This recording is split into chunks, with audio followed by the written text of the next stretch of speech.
Does anybody else need Yeah, I need one paper copy? Is it the same as the one that Libby sent out? Yeah. Okay, then I don't need Thank you. this. So, call the meeting to order. Finance Committee meeting,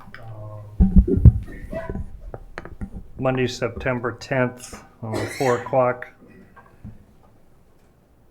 Seeing we have a quorum, we will get underway. I think what we'd like, not I think, what we're going to do today is get all the way through town meeting, special town meeting 1. And we can make inquiry to Libby and to Brian about special town meeting 2. And I think special town meeting 3, I'm looking your way. You can enlighten us along the way. So anyway, any public comment that people want to make before we begin? So we're going to take these articles in order, and Leslie, I think you're here representing the zoning bylaw changes for Article 1 and for Article 2. I don't know if you want to take them separately or equally or at the same time, but. And Steve, are you here on a specific article? Of the cannabis articles, so yes. Okay. Just, I'm sorry my back's to you, but if you want to speak, just throw something at me. I will take you up on that. Thank you. Thanks. Okay, so I thought I would just talk about Articles 1 and 2 together because they're both related to recreational marijuana. The planning board did close the public hearing on these last Thursday, the 6th, and they both received positive recommendations. Both of these articles were drafted with the assistance of Katie Loftman from Kopelman and Page. You guys may have met with her. She's sort of the leading expert on this topic. So in Article 1, we're proposing to add some definitions to the bylaw that do need to be added as a result of the changing regulations related to recreational marijuana. We're proposing to update the existing definition of recreational marijuana establishment to reflect the current CMR reference and to add some additional standards that have been adopted by other communities and upheld by the Attorney General. So there's a couple of changes, pretty minor, between the language as printed and the language in the planning board motion for Article 1. The first one is actually both of them are in the definition of recreational marijuana establishment. Under item B, there was new language proposed addressing the separation between a public park or playground or a recreational facility or a personal services establishment providing activities or services primarily to children. The planning board decided that needed more thought and more development and that it was premature to add that right now. So the motion includes striking that new language, and if we do need to add something, they'll propose something at the annual. In item C, there was a proposed separation distance of 2,000 feet between recreational marijuana establishments. I think since this was drafted, there's been discussion about limiting the number to 2, so that's somewhat self-limiting. And then the 2,000 feet, which was taken from the bylaw from another town, is really just too far for Nantucket. So 500 feet seems to be more reasonable, given the close proximity of the zoning districts in which this use is located. So that was it for Article 1. And then Article 2, the motion was to adopt as printed in the warrant.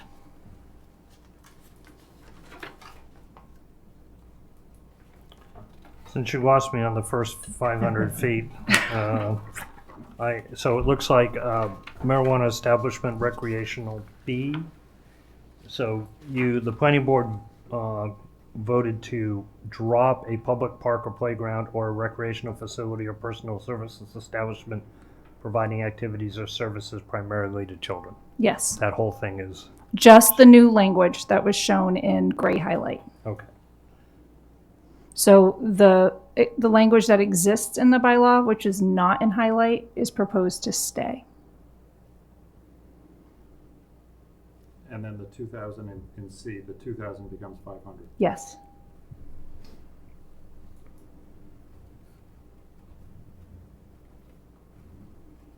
And I'll just add, there was a lot of discussion at the planning board about, what exactly is a public park, what qualifies as a public park. The language about services primarily to children, they thought maybe needed some more development. And quite a few of the CN districts are in very close proximity to the state forest. So that seems like it might have been maybe more limiting than intended. Would land bank land qualify as a public park? Well, that was one of the questions. Yeah, they are listed as a government agency under municipal use in our zoning bylaw. But again, we thought this needed to be clearer. And the clarity will come with annual town meeting. If it needs to be expanded, yes.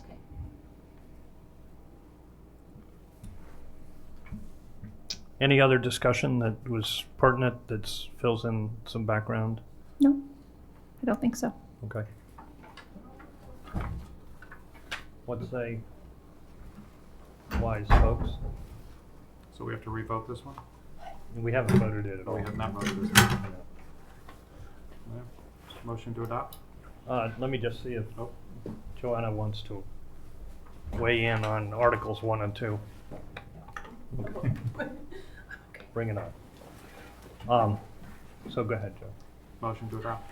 Is there a second? Second. Any more discussion? All in favor? Aye. All right, thanks. Let's do, so that's Articles 1 and 2, Joe, just to be clear? I'm sorry, I wasn't clear on that, so motion to adopt Articles 1 and 2, Okay. please. All right, all right. All in favor? Aye. Thank you. So just to be clear, we are going to adopt the planning board's motion on this, right? Yes. Just so everybody knows that. Okay, great, thank you. So Libby? Excuse me, Mr. Chairman, it says Finance Committee motion on number 1. It says Finance Committee comment on number 2. I presume that means we should have motion. We're not making any comment, are we? Yeah, that should probably say motion. Motion. Unless you want to. Okay. Okay. And Leslie, there was no planning board comments to go with? They wanted to do just an explanatory comment that we haven't drafted yet. Okay, great, thank you. Articles 3, do you want to do Article 3 and 4, Libby, together? Yeah, they're a little bit different, but 3. All right, well then why don't we start with 3? Do you mind, would you mind coming up here just? Yeah, sure.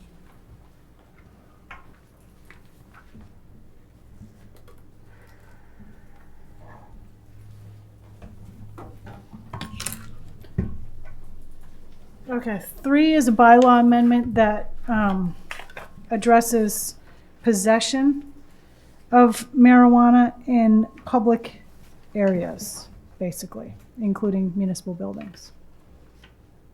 And it's apparently a fairly standard bylaw amendment to municipalities that are facing So marijuana basically, use. no one can walk into a municipal building with marijuana in their possession, according to how this reads. Yes. Now, we're not going to have drug dogs at the entrances of every building or anything like that, but it's really more geared to employees, Workplace? but it does cover other people too. And I know that a town beach is not a facility, but was that under discussion? A town beach would be considered under the public consumption prohibition 95-2. Okay. Beach is in there. Right limited. Can you drink on a public beach? Technically, no, but there's an open container bylaw which basically says you have to have the approval of the town to Joe? do that. But I think that because of the vast amount of people who actually do drink at beaches, It's an issue when there's a large gathering and a potential disruption. All right. So again, the intent of this is basically, it's obviously it's legal to possess marijuana. You can consume it in private, in your home and your private spaces, but public consumption and use is in almost all places you can imagine is prohibited. Yes, as is technically Alcohol. smoking cigarettes is banned by Board of Health regulation in public areas. So how does this get enforced? Good question. Every town is going to face that exact same question. It's going to be by complaint driven or disruption driven. There's really And it's not no criminal. right. I was on Main Street on Saturday morning with one of my kids, and we saw 2 people. You smell it just walking down, yeah. I mean, if somebody's blatantly walking down Main Street smoking a marijuana, they're probably going to be stopped if they're seen by a police officer. Okay. Any, do you want to go on to 4 and then we'll do Sure. both of them together? 4 relates to the licensing of the retail marijuana establishments. And this again is a pretty standard bylaw that host communities are going to be implementing. It was written by town council and it allows the board to license all of the establishments. So there will be an annual license, a renewal process. It authorizes the board to adopt rules and regulations. It allows for a fee and any particular conditions that within the parameters of the statute that the board would want to impose. And you may notice it still says Board of Selectmen, not Select Board, because as of yet, the home rule petition has not passed that would require the change throughout the town code. Okay.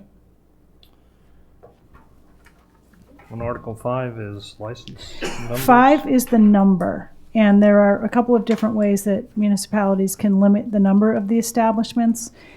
This is the way in which the board has decided it wants to go. It requires a town meeting vote, but not a ballot vote. And it basically limits the number to 2. That's what 20% of the 8 that- places on island can sell alcohol? there's more than 8, I believe. I think it's year round. I think is it 8 year round? I don't have that. We talked Well, about I that. think Anyway, it I thought we has to talked be- about this the last Actually, time. it'd be 10, because it's 20%. Well, it has to be sold year, at and the it has two. to be year-round licenses. Yeah, it says Yeah. year round. Okay. So there's 10 year-round places. I know of 3. I'm missing some. Yeah, it has to be bottled, right? You can't be not a bar. You can't- Yeah. It's a package store. Yeah. Discussion amongst the board about this? Little background, if any. They've had quite a bit of discussion about this, and they wanted to determine a way to limit the licenses but honor the vote that Nantucket was part of to legalize in 2016, and they were not too much in favor, I don't think, of a ballot vote at this point. So I think the thinking is, let's start out with this number, and if there seems to be a public demand for more, then we can always revisit this. But it's easier to start low and go more than it is the other way around. And does this number provide universally, and I apologize if it's written in here, to medical or medicinal uses or recreation? This is retail sales only. There is no limit on medical Okay. by statute. And there's no presumption that if you have a medical license that you automatically can convert. Okay, this starts getting a little bit complicated, but if you filed with the state by a certain date, you are sort of grandfathered to get a medical, to get a retail sales. If you didn't, then that is not an automatic Mm-hmm. Are we in that situation? with one potential business, yes. We are. Mhm. But that hasn't been, that group has received a letter of non-opposition from the board and has gone through the state process and has in the interim, Steve, feel free to correct any of this because I believe he's representing the group. They, in the interim, have changed their location. So they are in the process of getting back before the board. If the board approved them, they could become a retail, I believe. Well, yeah, so that, I think, Libby, the rule you're talking about says that if you have a state license that was issued before March 2017, which is the case for my client, that allows you some grandfathering. So that is the case. My client is currently applying for a location change for medical, and there is no application for adult use recreational filed, but there probably will be. We'll see how that goes when that goes. So I believe that there are at least 3 groups that are in that situation right now of potentially applying to the town for either medical or recreational licenses. But there's only the one that had that grandfathering that Steve Correct. mentioned. Yeah. And how about on conveyances of businesses? Is that covered under the state law or? That, I believe, would be covered under the licensing process, which is how Article 4, which is what Article 4 would cover. The board could establish in its rules and regulations how conveyances work, but there are statutory parameters that govern that. Okay. And I assume that will it be advised by town council on those kinds of Absolutely. We'll issues? probably get a draft set of rules and regulations Yeah. from town council. Great. Can you have both the medical and the retail license? Yes. And can you do it in the same facility? There has to be a separation, a physical separation. I don't know if there has to be good access. Not necessarily different buildings, but physical separation between the medical side and the retail side.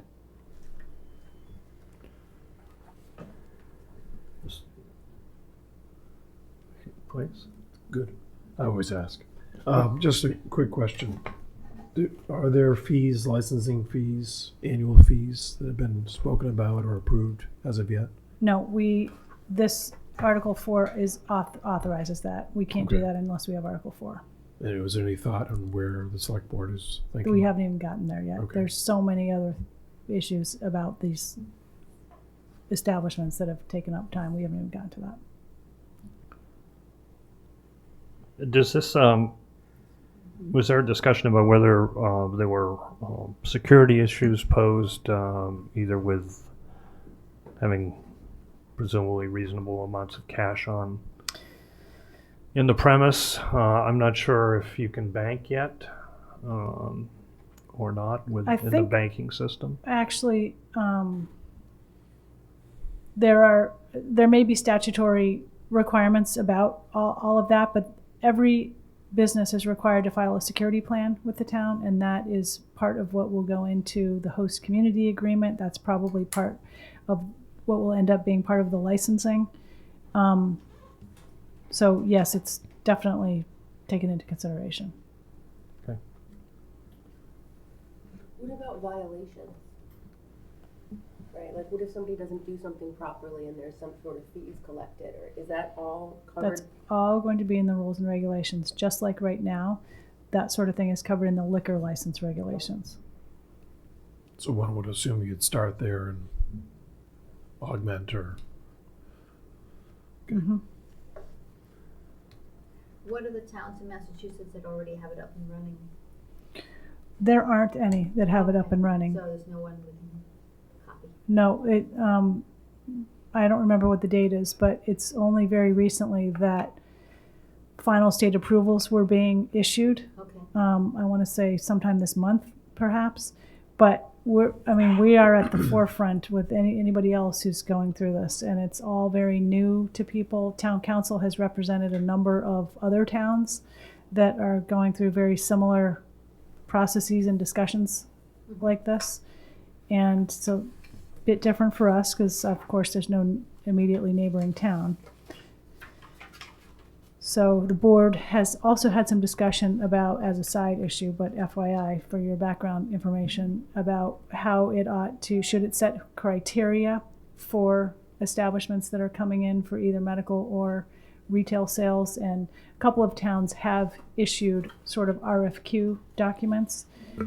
They'd want, these minimum criteria met before they would consider licensing an establishment or giving them approving a host community agreement with them.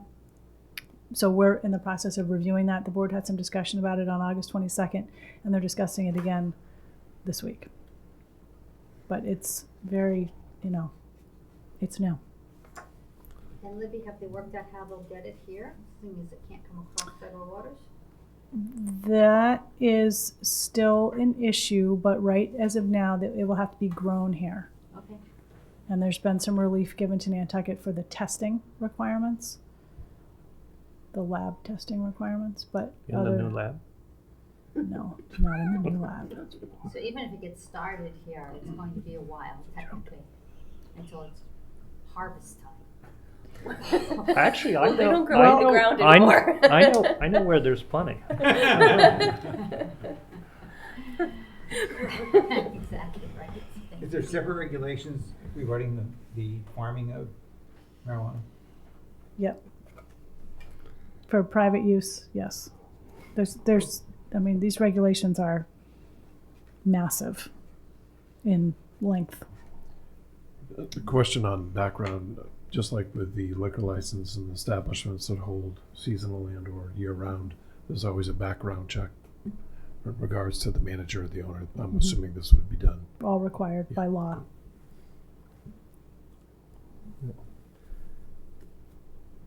Well, let's, if we don't have any more comments, so let's take these in order just so that we're on the record. So on Article 3, amend the code, the town of Nantucket, making a motion. Motion to adopt? Second? Okay, any further discussion? All in favor? Aye. Okay, thank you. On Article 4, again amending the code for licensing. Have a motion to adopt. Motion to adopt. Second. Any further discussion? All in favor? Aye. Thank you. And on Article 5, limitation on number of establishments. Have a motion to adopt. So moved? Second. All in favor? Aye. Aye. Great. Thank you very much. Thank you. Libby, thank you very much. Mr. Burns.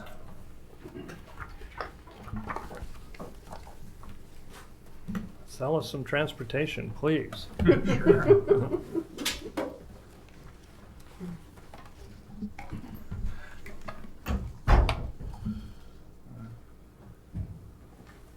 This was up and running, but You guys want to come around to see the A lot of this should already be in the in your Saturn's meeting rings. packet. There we go. Did you go to, were you at the marijuana place when you put the screensaver on? No, wasn't my good work. No.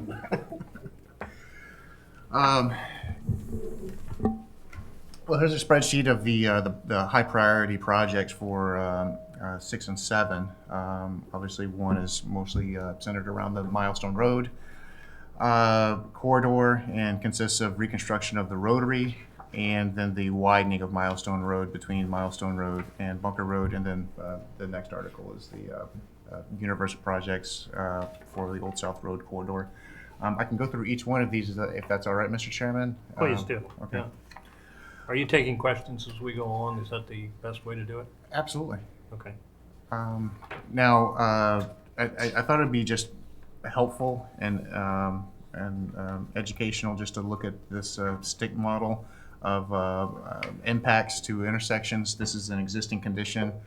What we're using for measurement on why to demonstrate the problem is at level of service. This is the amount of delay and it's qualified by an A to F scale, A being good, F being bad. You can see the Old South Road corridor. As long as you're on Old South Road, you should have a fairly good flow through the corridor with a level of service A until you get to the rotary, which is an F. And just so you know what an F is in physical terms and how we grade these things based on our counts. Again, you're going to see bad conditions probably on a day-to-day basis, but this is a different representation. Along Old South Road, there's about an 800-foot existing queuing on average during peak periods. What that means is there's about 800 feet between the Rotary and Fairgrounds Road, so there's typically a backup from the Rotary to Fairgrounds Road. That's probably not exaggeration. You've probably seen it worse than that. Just to do a projection out to 2024, it's a 7-year build period with a 1% growth rate. 1% generally the last 10 years what we've been experiencing in traffic growth on average. This also assumes the Richmond development is built out and some of the, the improvements that Richmond is obligated to do, which is the intersection of Airport Road and Old South Road and the improvements along their corridor. This shows you what the impacts are, and the red areas are the ones that are worsened or impacted. And you can see those along Fairgrounds Road and all the ancillary streets along Old South Road. What's improved is the intersection of Airport Road, again, because Richmond is responsible for improving that intersection. There's a turn lane that's associated with that intersection. So that's why you see a green improvement to a D. The volumes do increase. It would be an F if that improvement wasn't implemented. But with this improvement, it's green. What's made worse is, we really don't go worse than an F. For the Milestone Road, it's already an F. So this is what I would characterize as a super F. But just so what I mentioned 800 feet is the queue distance along Old South Road from the Rotary. With a no-build condition, it would be 1,900 feet queue distance. And then what that means on a map is essentially to Young's Way would be your typical queue. Go from typically Fairgrounds to typically Young's Way. Is that an average or an hour a day? It's your peak hour condition. During condition, you only get 800? Correct. It's rush hour. Rush hour and on a 8:30 and 4 to 5 o'clock kind of thing. On a typical August day, I'm sure there's pops, right? That's probably the busier period of the day before the 4th of July, something like this, when a lot more people. But just a typical summer day, just like we have a typical off-season day, but we don't want to really talk about that. We would talk about that typical summer season when everything is really bad. So that would be typical, is back up to Young's Way. But with these improvements, this would be your level of service. Now the Rotary goes from, again, 1,800 feet of queuing all the way to Young's Way to what this level of service is highlighted as green as B. What is B along that? It's 100 feet of queuing. So somewhere in the vicinity of between Old Fairgrounds, probably 3 or 4 cars, 4 or 5 cars, not that much. So, and then you see some of the ancillary roads are improved along Fairgrounds Road because, again, the reconstructing Fairgrounds and Old South Road to a roundabout improves it to that. We have some intersection improvements along Miga Drive that could be implemented. That would, if those are implemented, that goes to an A. But the big key to this is the Rotary. If there's that 1,800-foot backup, then you get diminishing returns on these other improvements. There's really no point in improving left-hand turns from driveways because there's a queue there. So there's really not a lot of benefit. What's the difference between a single-lane roundabout and a mini roundabout? Much smaller. There's a landscapes center island for a single-lane roundabout, and then a mini roundabout, which we really don't have a lot of examples of here on islands, but it's just like a Belgian block center circle. It's mountable. You can drive over it. There's no landscape features in the middle of it at all. It's a much more smaller. So it's kind of like the Sparks Avenue one without the thing in the middle. Exactly, but it's still much smaller diameter of circle. I'm trying to think of another example we may have here, and we just don't have it. So it's Yeah. Like what on the development of these projections on the north side of Old South Road, there's development potential. Has that been cranked into the projections? The big development that we know of is the Richmond development, and but- there's, in addition to the Richmond development, a 1% growth factor for 7 years, and we just assume that there's typical growth, a secondary dwelling goes in along the way, and it's just a way of averaging and projecting out 7 years. But if we were to look at the build-out potential, Mhm. not in a 1% kind of basis, but on that north side of us, that is the north side, Yeah. of Old South Road, would the equation or the projections change? We need a lot more information to see what that potential would be. Leslie, do you have any thoughts? Sorry about that. Do you have any idea on the build-out potential on the north side of Old South Road? From basically the water company out to it's not Vallero's, I guess it's Stevens family's property or whatever. Most of that's owned by the land bank. There is a development that was approved at least a decade ago. It's a 10-lot subdivision that has remained vacant. The roads are built out, but there aren't any dwelling units. So I would think that would have been included in any projections Okay. for that area. Okay. Because it's on the books, the lots exist on the assessor's maps. And other than that, everything on that side of the road's pretty much developed. And how about consideration if Valero builds out? Well, there's a plan that's currently pending. It's subject to a zoning freeze under the RC2 zoning district, which has 5,000 square foot minimum lot size. That's been rezoned to commercial neighborhood. So in theory, that's reduced the potential for that. I'm not sure what Mike has included in the studies. There was a couple MCDs that were approved along Old South Road in the past, down further down towards Nobody Farm Road, that, it was two of those. The big one was obviously Richmond. That's the most significant contributor. But the smaller ones, there were some reports, I just can't recall offhand which ones Yeah, those I were. mean, we're talking about the Valero property before you get to Nashop Yeah, town side. yeah.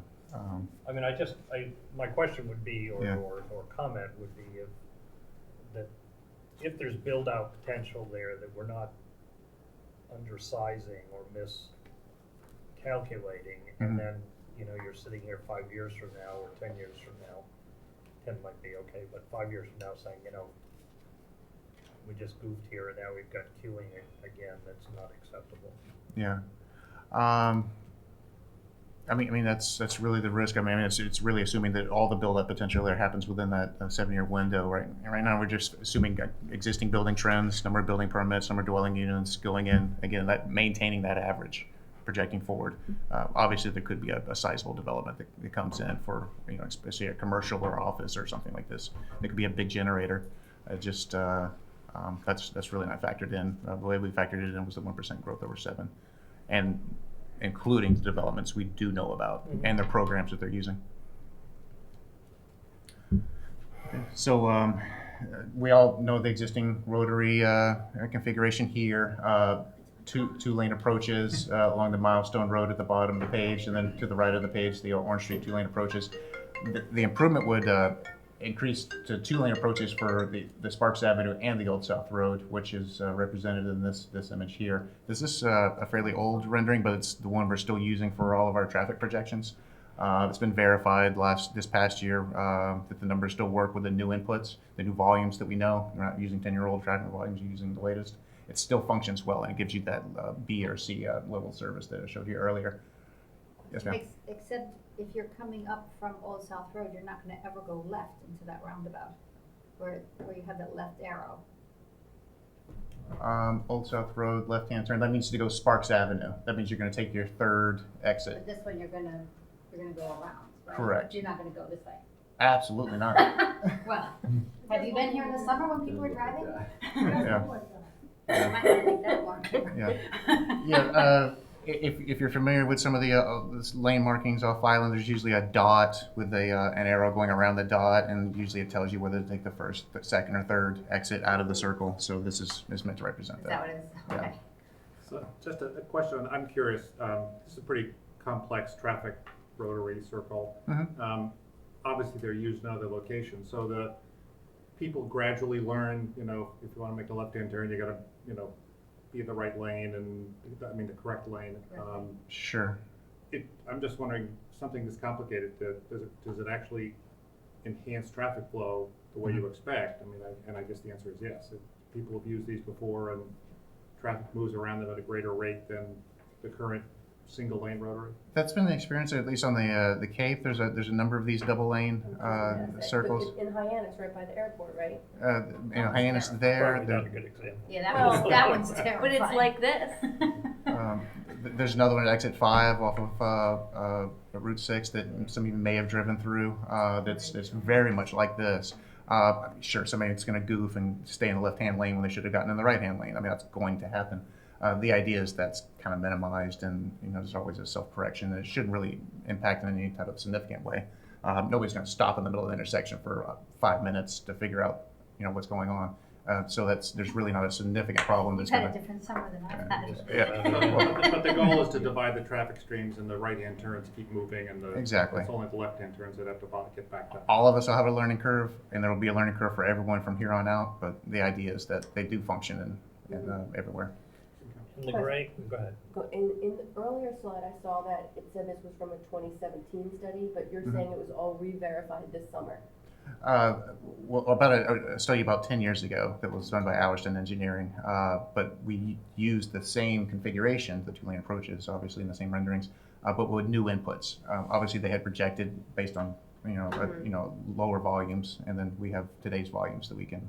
So these And put in. plans are based off of recent traffic? Exactly. All from last summer, actually. Last summer? Yes. Okay.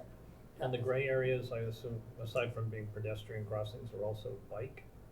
Exactly. I mean, this is some of this has already been implemented. The bike facilities. There is that crossing of Milestone Road now that aids a little bit in the function of this intersection, and then you take the bike lane on into town. That's just as much of a bike pedestrian facility as a vehicle facility. Yeah, maybe to Denise's point, some of these arrows could go, because it looks like you can go both ways around the Yeah. circle and you can't. Yeah, we're kind of at the mercy of the artists that draw these. Obviously, Sure. there'd be MUTCD standards applied to all of these. So that's there. The other part of the Milestone article, this is a map of the whole Milestone corridor. This is intended to chop this into 2 phases, with phase 1 being from the Rotary to Bunker Road, and then from Bunker Road on into Desconset. This is the widening of Milestone Road, essentially adding a foot of shoulder to the roadway. And I'll show some images of reasons why. You get dump trucks and cement mixers and stuff that go along the corridor, and the road just isn't built for that. And if you look along the edge of the road, it's really starting to deteriorate less than 10 years after it was resurfaced. Using some federal aid. This is just to simply add an extra foot for stability and integrity of the roadway going forward. Now the Old South Road universe of projects, I probably should have flashed this image up at town meeting this past year because it seemed like there was a lot of need for renderings and stuff to be shown. But we all kind of know the cues here. I mean, this is an image of in the middle of the screen, Fairgrounds Road. Yeah. But again, the queuing is way past that. So this is obviously taking during some unusually peak activity. And what I want to show you is what the Fairgrounds roundabout would look like, and then the corridor of Old South Road would look like in the future. And here you can see the not only crossings for pedestrians, but there's bus pull-offs to get the bus out of the way and stuff, and not contribute to the queuing of vehicles. And then the circle obviously fits within there. And we're showing cherry blossoms there in the middle of the circle, but that's just illustrative, and it could be anything. It's meant to just show representation of what it could be. And then you see the landscape medians. Obviously, I mean, these are showing arborvitae, but again, some other landscape feature could be shown there. And the vehicles turning left, you can see how the median's intended to facilitate a left-hand turning maneuver, which is even more apparent. I'm going to show you another image of the corridor. This is in the bottom of the screen is the is it Island Spirits? It's right there. Yeah. And then Fasaro's, Bake Shop, on and on and on. There's plenty of right-of-way. You can see where the utility lines are. That just on the right side of the utility lines is the public way, where the layout lines are, and then obviously the public owns a lot of the left-hand side on the water company side. This would be the rendering for showing a pedestrian facility to connect all the commercial uses on the south side of the roadway. You can again see how the median facilitates left-hand turning maneuvers. You pull out, you wait in the median, then go to your left-hand turn when the queue develops instead of blocking a lane of traffic. So this isn't really intended to kind of show how that was supposed to No. operate. No Was there Jersey any- barriers. No Jersey barriers, no traffic signals. I mean, we try to use, the palette of options that are available to us, our own local toolbox of things. Was there any consideration given to what I know as a Michigan left? Which, are you familiar with how they work? So you, instead of turning left out of Amelia Drive and across the lanes of traffic, you'd have to turn right. There would be a lane created to the left, Mhm. further up, that would hold cars, and then you would do Like a U-turn? turns. Yeah. Familiar with that a little bit. I don't know if we have the right of way for that because it does take a little bit of a right of way to do that U-turn maneuver. Well, you certainly, I mean, we have plenty of land on the north side. Oh, sure. right? Yeah. We could almost accomplish that if up at Amelia Drive where that arrow is, there was a roundabout there. You just go around the circle and come back. But again, having the medians here, it's, I mean, I guess I would be a fan just of, I mean, it's a pain to turn left on these roads, oh yeah, absolutely. so. I Many mean, of us these- take right-hand turns in the summertime out of these driveways and just go around the block just because it's Right. easier. But anything to facilitate. Mhm. And again, here's the intersection of Amelia Drive. And there's not really a preferred option for this. There's really not a lot of guidance on what Amelia Drive should be. But in the rendering, we know there at least needs to be a turn lane along the coming from the airport to town. To take that left-hand turn to Amelia, that'll allow a lot of the traffic to release. Obviously, we need pull-offs in the areas to get the bus out of the queue and the protected crosswalks. Now, if you're pedestrian crossing the street, you see that island there. It's a heck of a lot safer than crossing two lanes at once. It gives you some refuge there. So that's what the intent is in this image. But again, there's a mini roundabout that could be used for costing purposes. We use the cost of a mini roundabout to be conservative, that we had enough programmed for to fund any improvement at this intersection, even just not having a mini roundabout or with having a mini roundabout. Then try to build that into the budget. Now, I'm sorry. to Sure. interrupt. On Amelia Drive, I realize this isn't really part of it, but you can never drive up Amelia Drive. The parking on both sides, it's always, a one-lane road most of the time. Sure. I mean, that's And that's really a separate effort to see. completely separate. Private road. Yeah. Private road? Isn't it? It is. There are tasks moving parallel to one, make Amelia public so that you can control it. Two, to see what the design alternatives are, and three, that'll help inform what this intersection should be, based on the input of the abutters and the community. Oh, I didn't realize it was a private road. Yeah. I didn't like that. Now, again, here's a shot of Young's Way. Again, I'm sure this isn't unusual to see a queue up to Young's Way, but this is worst case scenario. Well, today's worst case scenario, but the typical 2024 condition. But at this intersection, we do like to see, again, bus pull-offs and paths along the south side as well as the existing path on the north side. And I just got to reiterate again that there's just as much investment in bike, pedestrian, transit facilities with this request as there are with just vehicle amenities. Again, just to belabor the point, this is Mary Ann Drive, existing condition. Adding bus pull-offs, pedestrian facilities, just makes it easier for everyone. And again, at the end of the road, you can see the channelized turn lane from Old South Road turning onto Airport Road. That'll help a lot of traffic, a lot of the queue release, and not have to experience the backups. Again, more bus pull-offs on the at the intersection. These haven't been rendered, and but it does show that there's intended to be a sidewalk connection on both sides of the roadway. I could get into the low priorities that are not part of these articles if you'd like, and just so you know. But again, there's $14 million in other improvements that just aren't in this, but will be included in the regional transportation plan. Probably it will likely be the phase 2 widening of Milestone Road to Sconset. That whole length of about 2,000 linear feet, 20,000 linear feet, excuse me.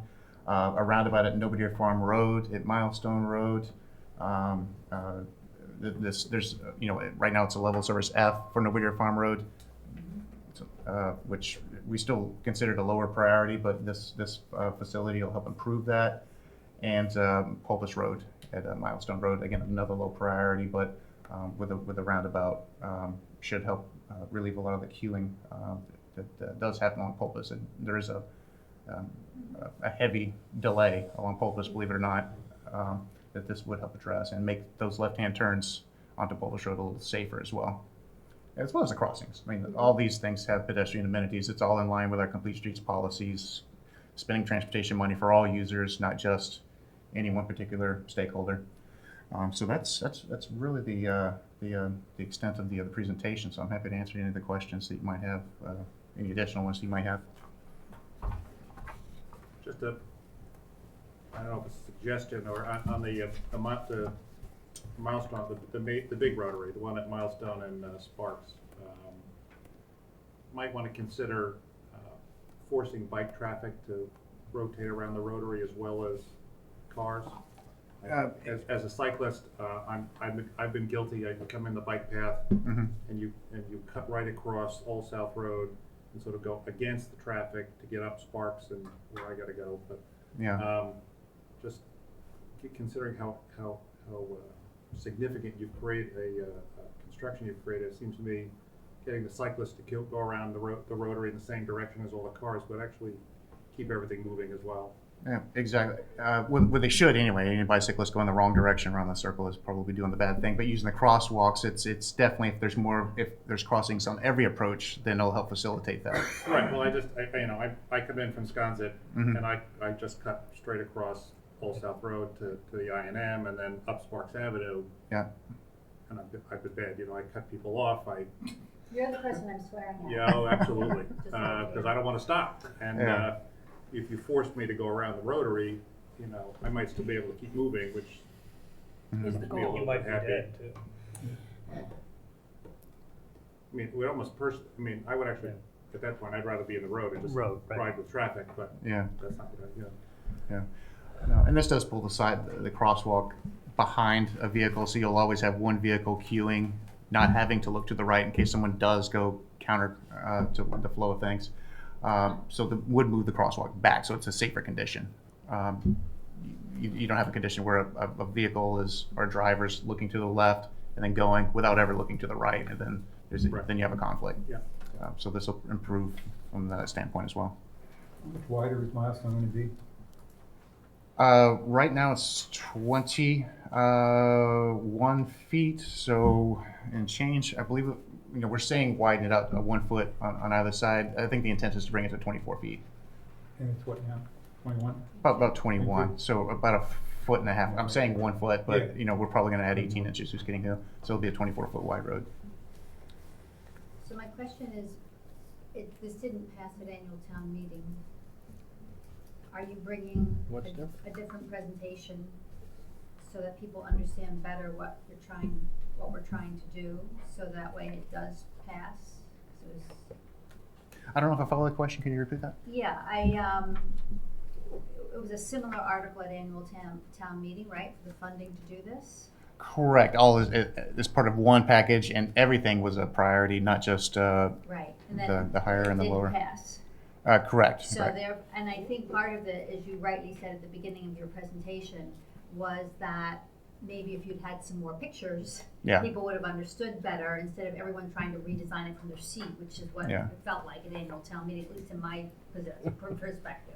No, there's definitely been a lot of more investment in production value this time around. That we actually had the time to do renderings using the drone photos and stuff that we've taken that we just didn't do ahead of time. We just had GIS maps, which Right. are not clear to a lot of people. So you'll bring those this time, so then that way you don't have all the people on the back of an envelope helping you redesign your roads?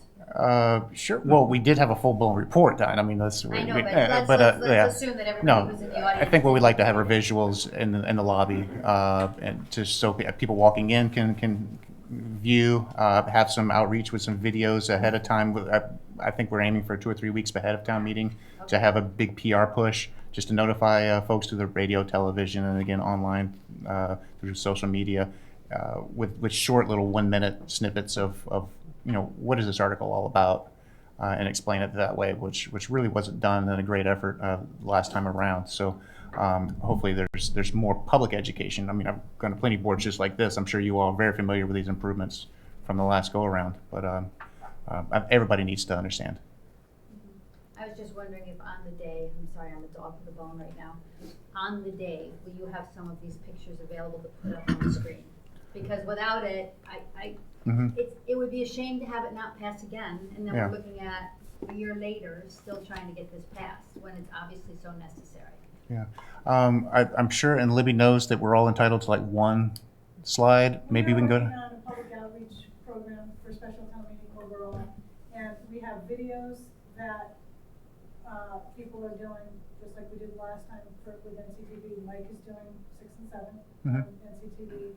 We're going to have big boards at town meeting that Okay. explain some of these articles, like this one, Mhm. with pictures. We will have something to project. We haven't totally finalized what it is yet, but it'll be something Okay. along the lines of what Okay. you just saw. Not videos, but. No, just even the picture of Milestone Road as it would look is Yep. hugely Yep. different than a stick drawing. So I think we learned a lot at the annual about more advanced and detailed public outreach on some of these things, and B, more projection of certain things at town meeting without Okay. going totally overboard. Yeah, because it's important to pass it, and it would be a shame if yet again it failed, and then you're a year later still trying to get it passed, and you're Yeah. getting farther and behind in terms of making the changes. Yeah, it is a restriction because obviously we don't have PowerPoint presentations that we do for articles on the floor. We keep it to 1 or 2 slides. If there's flexibility to go to 2 or 3. We'll, I mean, I think we want to get as much as we can on one slide without being too busy, but with showing things, because otherwise it sort of opens the door for a lot more of that. Sure, and sure, I understand. Can you show 4 pages on one slide? Is that possible? I'm sure we could, and that's supposed to I'm not zoom sure you can in. see it. Well, you can come in on all these, and everybody there knows the space, so they're gonna really just be looking at the major change. Should just do the to be state instead of as is, real sign, as is summer. I mean, we did, everyone who's here knows what the as is state looks like. Sure. We just need to see the to be state. Yeah. Good, Thank you. Okay. Yeah, very good. Thank you. Any other questions for Mike? But actually, Mike, I have one question. Before I ask the question, I'll make a comment. That the capital committee actually looked at all of this and approved all of these projects. So this committee should know that, but we've looked at them extensively. Mike presented at one of our meetings. We speak about population. Have you ever been asked a question? More importantly, have you ever given an answer? How many cars do you actually think are here year-round versus in the summer? Yeah, we do try to track that with registered vehicles and look at the net of the steamship. It's less than a shade under 25,000 at peak. So a question to the two financial people behind End of me. July, excuse me. Can we as a community liken what some businesses on Island do where they charge and have stickers for parking? And I know that you pay for beach access and permitted parking, multiple communities in the Commonwealth. Can we actually have a sticker that is applied to every car that comes on Island, and there is a fee attached to that as if it's the first car for a household, or a second car, or a third car, or a fourth car, or a seasonal car? I know it's a big, long-winded question, but is there anybody ever look into that? Oh, yes. And so where does it? Massive administrative undertaking to do that. Okay, understand. But Yeah. there's also, I'm sure there's a lot of, Well, once they're permitted, one of our concerns, we've had some very recent discussion about this. Mhm. Once they get this permit, yeah, that they've paid for, what do they get? you got to drive their car on the island. Okay, Is that legal? that might not be enough. Yeah. So I think somebody has to explore in depth and detail to get involved, because Mike does a great job in putting together our roads, and we're building our roads and maintaining them, the infrastructure for a set number of vehicles. But if we continue not to grab, the car at the port of entry and do anything with it, then we'll end up putting roundabouts at a lot of other locations, and our infrastructure will just continue to grow and need to be grown so that we can maintain it, and more expenses. This is a major problem for 7 weeks though, right? 7 Uh, or 8 weeks. it seems like it's growing a little bit. It seems like we're Yeah, becoming more of a it's year-round yeah. community. But yeah, and we do try to encourage use of all modes, so it's not just restricting the vehicle, it's the use of the vehicle is what we're trying to influence, and get our mode split and make transit a little bit more part of the culture, a little bit easier to bike into town. These are all strategic planning goals of the select board. In fact, that's just about all of the strategic plans of the select board is the connections between Mid-Island and downtown, and parking management, which making it restricting vehicle access or having a financial disincentive to drive your car. It's part of that package. Okay. If I could point out, Yeah. there's a difference between requiring a permit to let you drive your car on the island and requiring a permit to let you park somewhere on the island. Yeah. The require a permit to have a car on the island, probably, I'm guessing, and I think we've tried this before, requires special legislation, which is never, may have passed town meeting, but it hasn't gone anywhere Yeah. at the legislative level.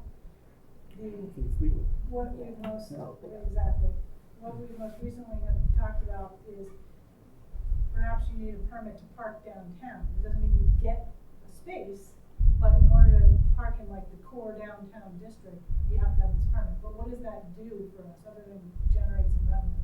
It doesn't control parking really. Can you take an approach before the car comes to Nantucket with the ferry people? That's going to require special legislation. Even to limit the amount of cars that you could have based.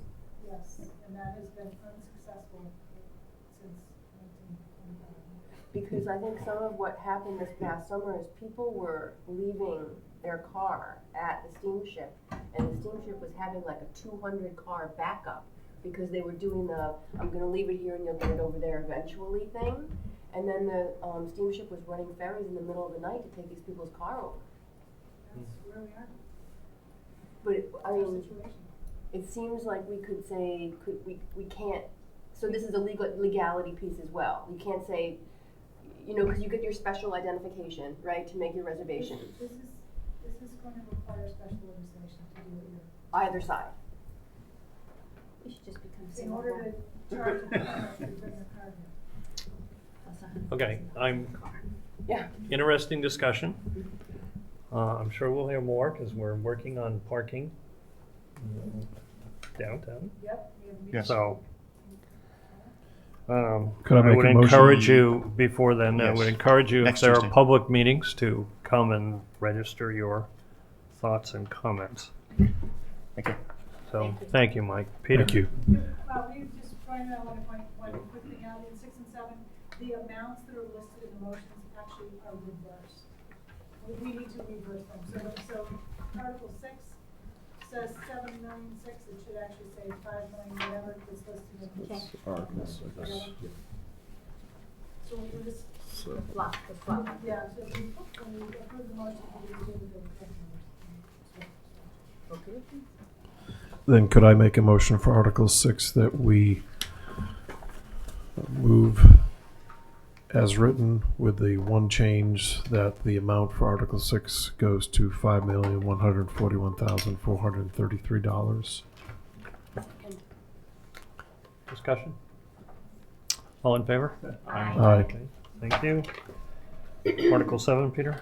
Could I also make a motion that we accept as written with one exception, that we change the amount under Article 7 to reflect $7,623,860.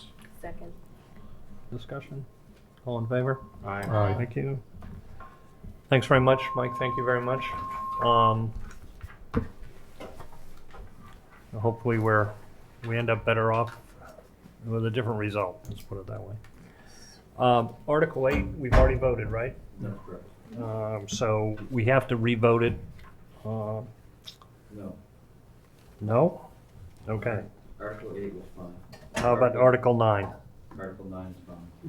Okay, how about Article 10? Do we have a number? No, I'll come up.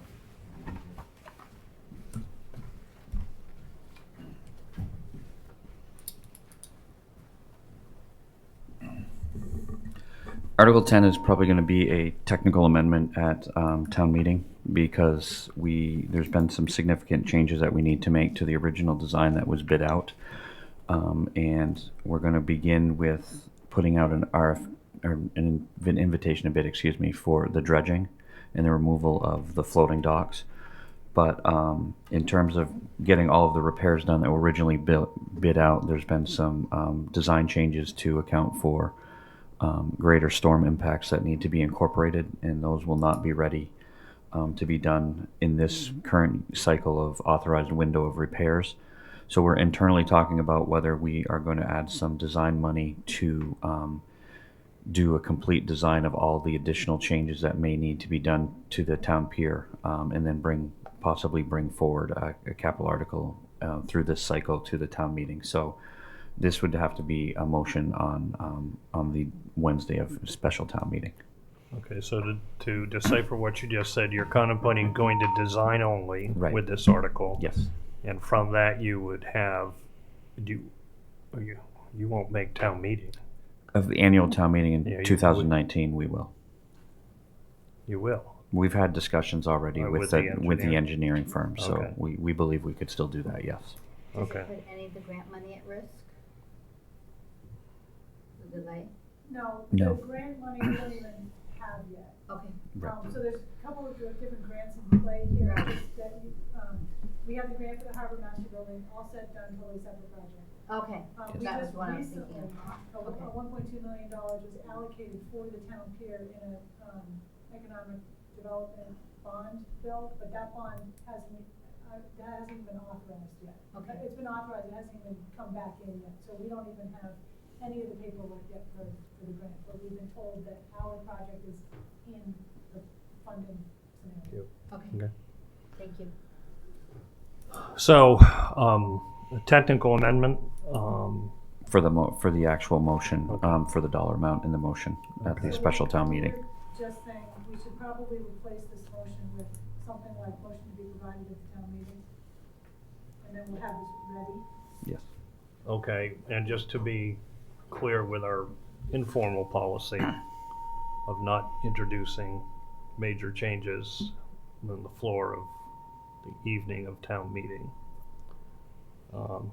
I'd like some discussion to make sure everybody's comfortable with that, so when we do introduce a technical amendment, people feel they've had their comments Maybe ahead of we time. can Are you following what I'm Yeah, saying? totally. Yeah. We can maybe come up with a comment that explains why the motion isn't going to be provided until town meeting. We do a little chronology kind of a thing. And go, provide to bid and, I don't want to go through what I'm not sure, I mean, I'm not pushing for a comment per se unless you think the voters should have one. It might help them understand why I'm talking out loud here, it might Yeah. help them understand why we have to do a technical amendment, because I know we all have an aversion to those, and we have the list. But, this is a situation that has very recently developed, and we have got to get a handle on it, so that we can have something fixed at the town pier by next summer. So we're under the gun a little bit, because it's dredging window and. Okay, so that's the reason why you need to keep this on a special town meeting as opposed to just pushing it out and doing it at town meeting. Yes. So this is a timing issue. Yeah. Yes.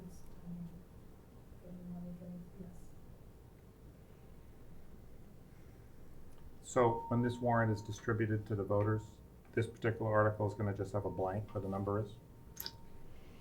What we were saying is, we should replace this entire motion with motion to be provided at town meeting. And then I was suggesting possibly a FinCom comment, or even a select board comment, that just explains why the motion isn't in here. I think that's a good idea. Yeah.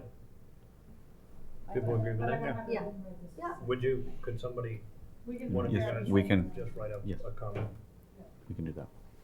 And then, so when it comes before us at 5:45 or whatever, 5:30 or whatever we do it, We hopefully would have it by the pre-town meeting conference, which is the Yes. prior week. That's correct. I know that, So don't, if you're gonna change your plan, let us know. Just so we're not in a position where we all of a sudden say, this isn't what we talked about, guys. yes. You good with that? I'm fine with that if the committee's okay with Everybody that. good with that? Okay. Great, thank you. Article 11 we approved, I believe. Yes, you did, Mr. Chairman. After the approval, town council came back and suggested that although bond council had approved the language, the way we had presented it to them, we had omitted what the purpose was in the motion, and town council suggested that we add what the purpose of the funding was for. So we have put that into here, Okay. which we'd ask you to Revote. to approve with that change in it. So moved. Second. All in favor? Aye. Thank you. And that would be the same for Article 12 too, Mr. Chairman. All right. And that's the only substantive change, is the purpose? That's correct. Okay. So moved. Second. All in favor? Aye. Aye. Thank you. Your articles, did we do that? You did at the 823 meeting, that's Okay. correct. Article 14 is actually, has been approved by town council the way it was written. I know that on the 823 meeting after the public hearing, we asked to wait to confirm that they were okay with the way it was presented, and they have come back and said yes. Any questions? Yes. Just a reminder, what's the 234,000 for exactly again? Excuse me, it's combined with some Clean Water Trust money for the Nantucket Harbor Shimmo project that the State Revolving Loan Fund has gone out permanent borrowing on, and as well as moving some of the solid waste debt was not, at the taxable sale portion was not included in the debt and principal and interest last year. It is a debt exclusion, so it's not going to have any impact on the levy limit. So we just had to add those two pieces. Any comments? Nope. Motion? Approve? So moved. Second. All in favor? Aye. Thank you. Article 15. Mr. Chairman, Article 15 does the same thing. The changes relative to the Surfside wastewater treatment facility upgrades. There's an $8.4 million interim note outstanding with the Clean Water Trust that they are permanently borrowing. Actually, it'll be closing this week. And there's about, I think it's 45,000, rough or $43,000 increase there relative to the initial payments that would be required in fiscal year 19. And this So has is been that 43 going to show up somewhere in the motion, or is it going to be? no, it shows up in the change in the totals. Oh, I'm sorry. So we go from 5948 to 5991. Gotcha. Um, Okay. And this motion has been approved by town council as well. And Brian, both of these articles are because permanent financing was put in place when you didn't quite understand it. Know that it was going to happen. I mean, it's so the state or That's correct. So with the Clean Water Trust, we issue interim notes, which they go out and they finance those, and then when the market is timed for them to permanently borrow the larger to finance those on a permanent basis, they go out, and we did have an indication that they were considering it, but it was actually just about right on top of the budget, and we didn't have any draft schedules at that point. So my question is, and kind of naive one, I guess, but so we're voting to add supplemental appropriation to Yes. the expense budget for principal and interest that wasn't That's included correct. at town meeting Yes. 6 months ago. That's correct. These were debt overrides that the voters voted on. Mhm. So they voted back 2 weeks after town meeting to approve these overrides, Mhm. and now we're going in and changing the numbers. That's allowed under the rules? We In other can, words, they don't have yes. to vote again, the voters don't have to vote on these No, increases. once We're allowed to modify the numbers. We're allowed to modify, and then we, because it was a debt exclusion, we're allowed to raise it. We're required to raise it on the tax recap. That's correct. Just want to make sure it was kosher. It is. We I talked to assume bond that's why I council asked and the everyone, question. so yes.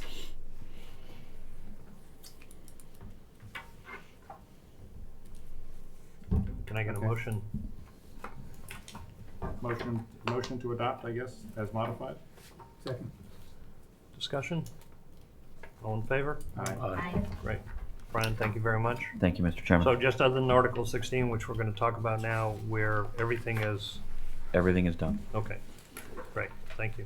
Thank you. Bruce, come join us. Thank you. Did you bring some props with you? I did, but I don't think I'll need them. I have them just in case. I see there's being, a big vac is being deployed in the Pacific Ocean to sweep up plastics. It's incredible.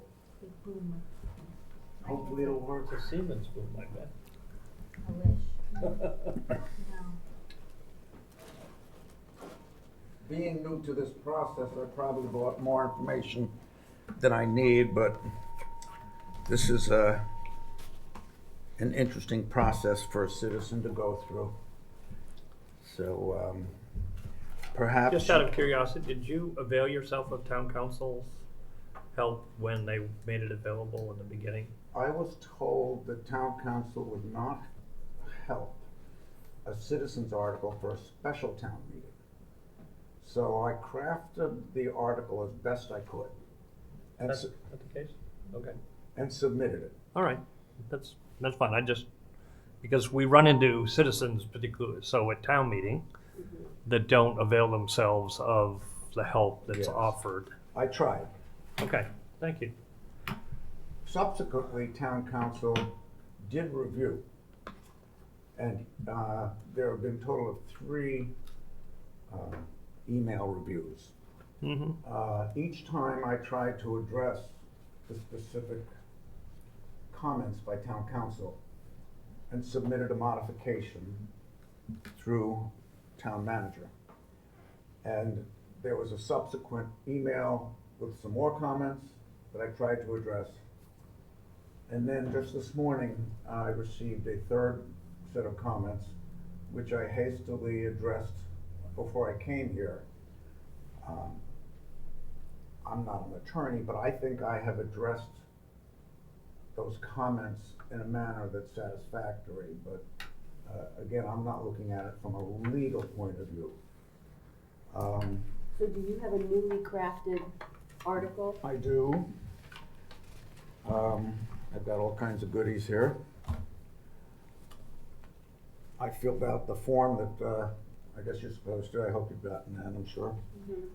And what I did was I prepared several documents hastily today, but these, and I made 14 copies because I didn't know how many people would be here. I went online and saw how many people were on the committee and added 1 or 2. So what I've done is, We have a ban on single-use paper. so Better be double-sided. I can circulate these as what, 2, 4, 6, and I guess I need 7, 8 maybe here, but I made 2 different copies. One is with cross-outs and strike-throughs based upon what town council had suggested be removed and changed. And then I made a copy that's clean with the strike-throughs removed. So you'd see what was actually the intent of the revised bylaw. So why don't, I think, and, you know, if I'm off track here, let me know, but why don't you tell us, you know, give us a 15 or 20,000 foot view of what it is you're trying to accomplish with this. I think we're probably all pretty familiar with the issue of plastics in the environment, so I don't know that we need to be educated in terms No, of I wouldn't intend to do that. And so what it is you hope to accomplish, how your article would accomplish it, and how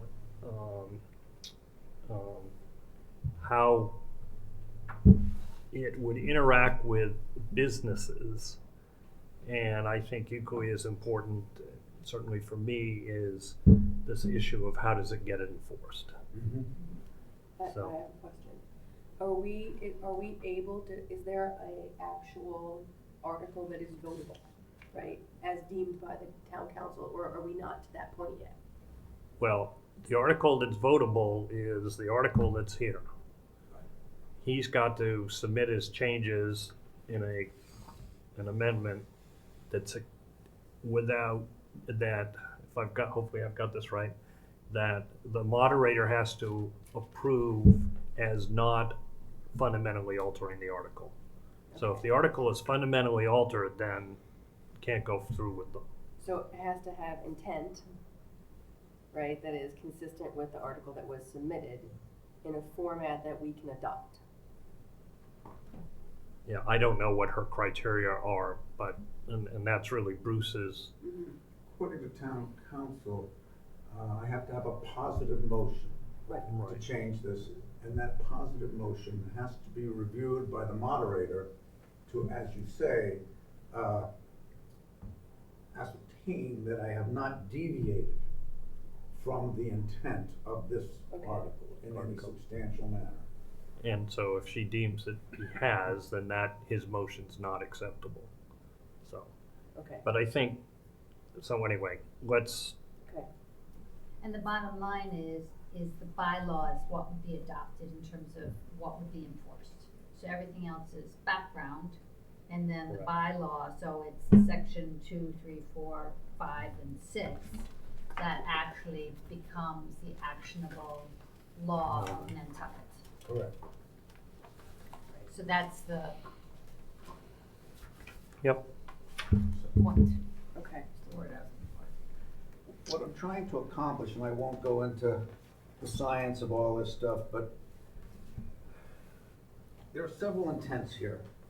And very simply is the plastic industry has created a unique business model where they create and distribute a product that has benefits of convenience, and plastic is a wonderful product. And there are different kinds of plastics. There are petroleum-based plastics. There are, to make it simple, plant-based plastics.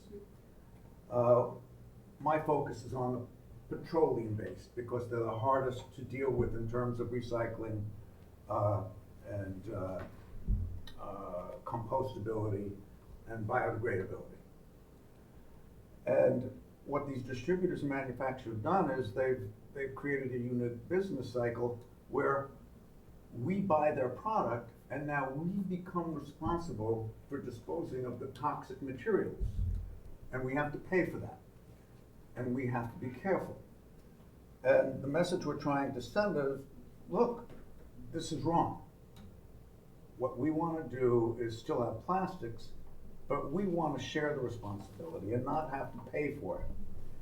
We know that the mining of the unlined cell is about to end in June of next year, whether it's completed or not.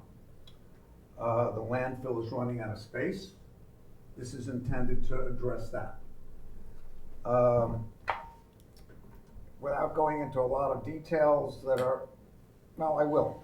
The town recognizes in the Board of Health's regulation 71.00 that the town is running out of space. And it recognizes that plastics and non-biodegradable, non-compostable packaging is a threat to the island's environment. It's introducing toxic byproducts into the groundwater, which was my initial alarm because I live in Nantucket and we were having water issues. And the purpose of the bylaw was to strengthen the voluntary program the town has to stop the straw, which is a nice way to get started. Some people go, what good is stopping one, what does one straw, what does one bottle do? But this is a good program. The commercial entities in town have mainly bought into this, but not all of them. So this bylaw is intended to kind of strengthen that. We want to reduce the filling of the landfill, extend the useful life of the landfill if we can by reducing waste, reducing the cumulative effect of litter. The clean team, I've spoken to Bill Connell, he likes this idea they're picking up hundreds and hundreds of pounds of plastic over the course of the year. And this would tend to reduce the litter. It will, according to Waste Options Nantucket, it will, if it's passed and put into practice, increase the net recycling credit share that the town has. And if you're interested, I could, in a layman's term, explain that. And it reduces the threat to wildlife through entanglement when those flexible yolks and whatnot, you've seen pictures of that turtle shaped like a figure 8. So it's meant to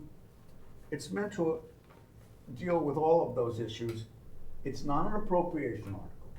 There's no money needed to be appropriated in my view.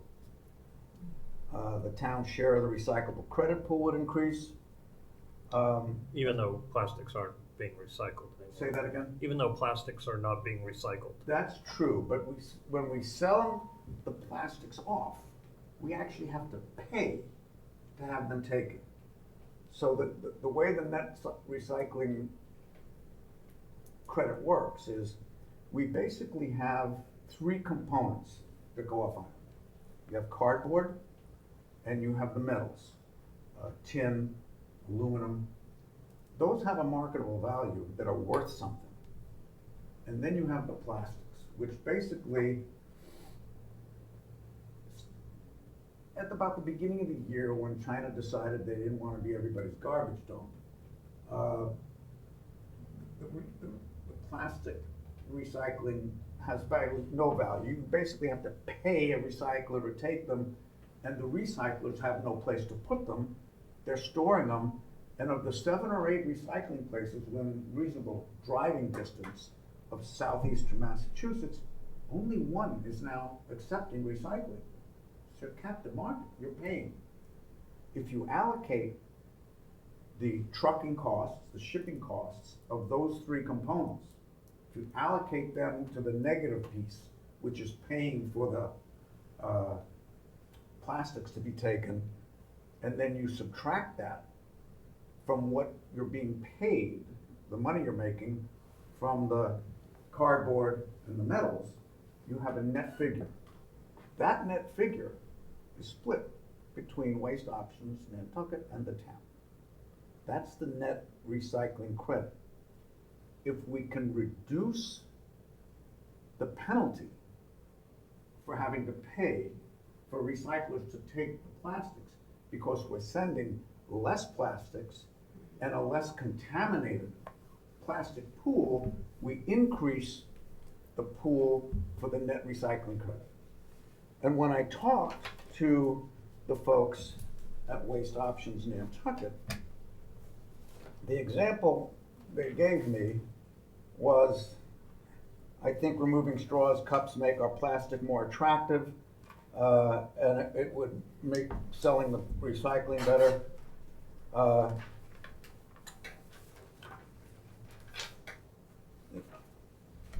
Assuming the plastic recycling costs $60,000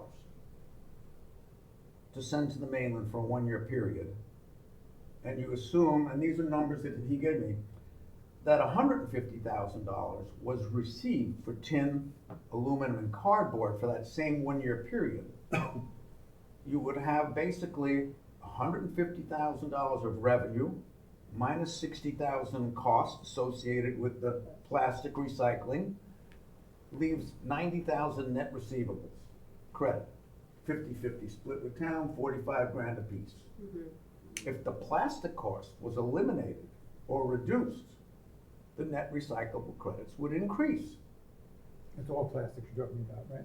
Say again? Yes, I was gonna ask the same question. You're talking about all plastics. And he gave me a whole bunch of figures for the weight of the bales and how much they cost. But the question is, are the plant-based plastics mixed with the other plastics? Right now they are.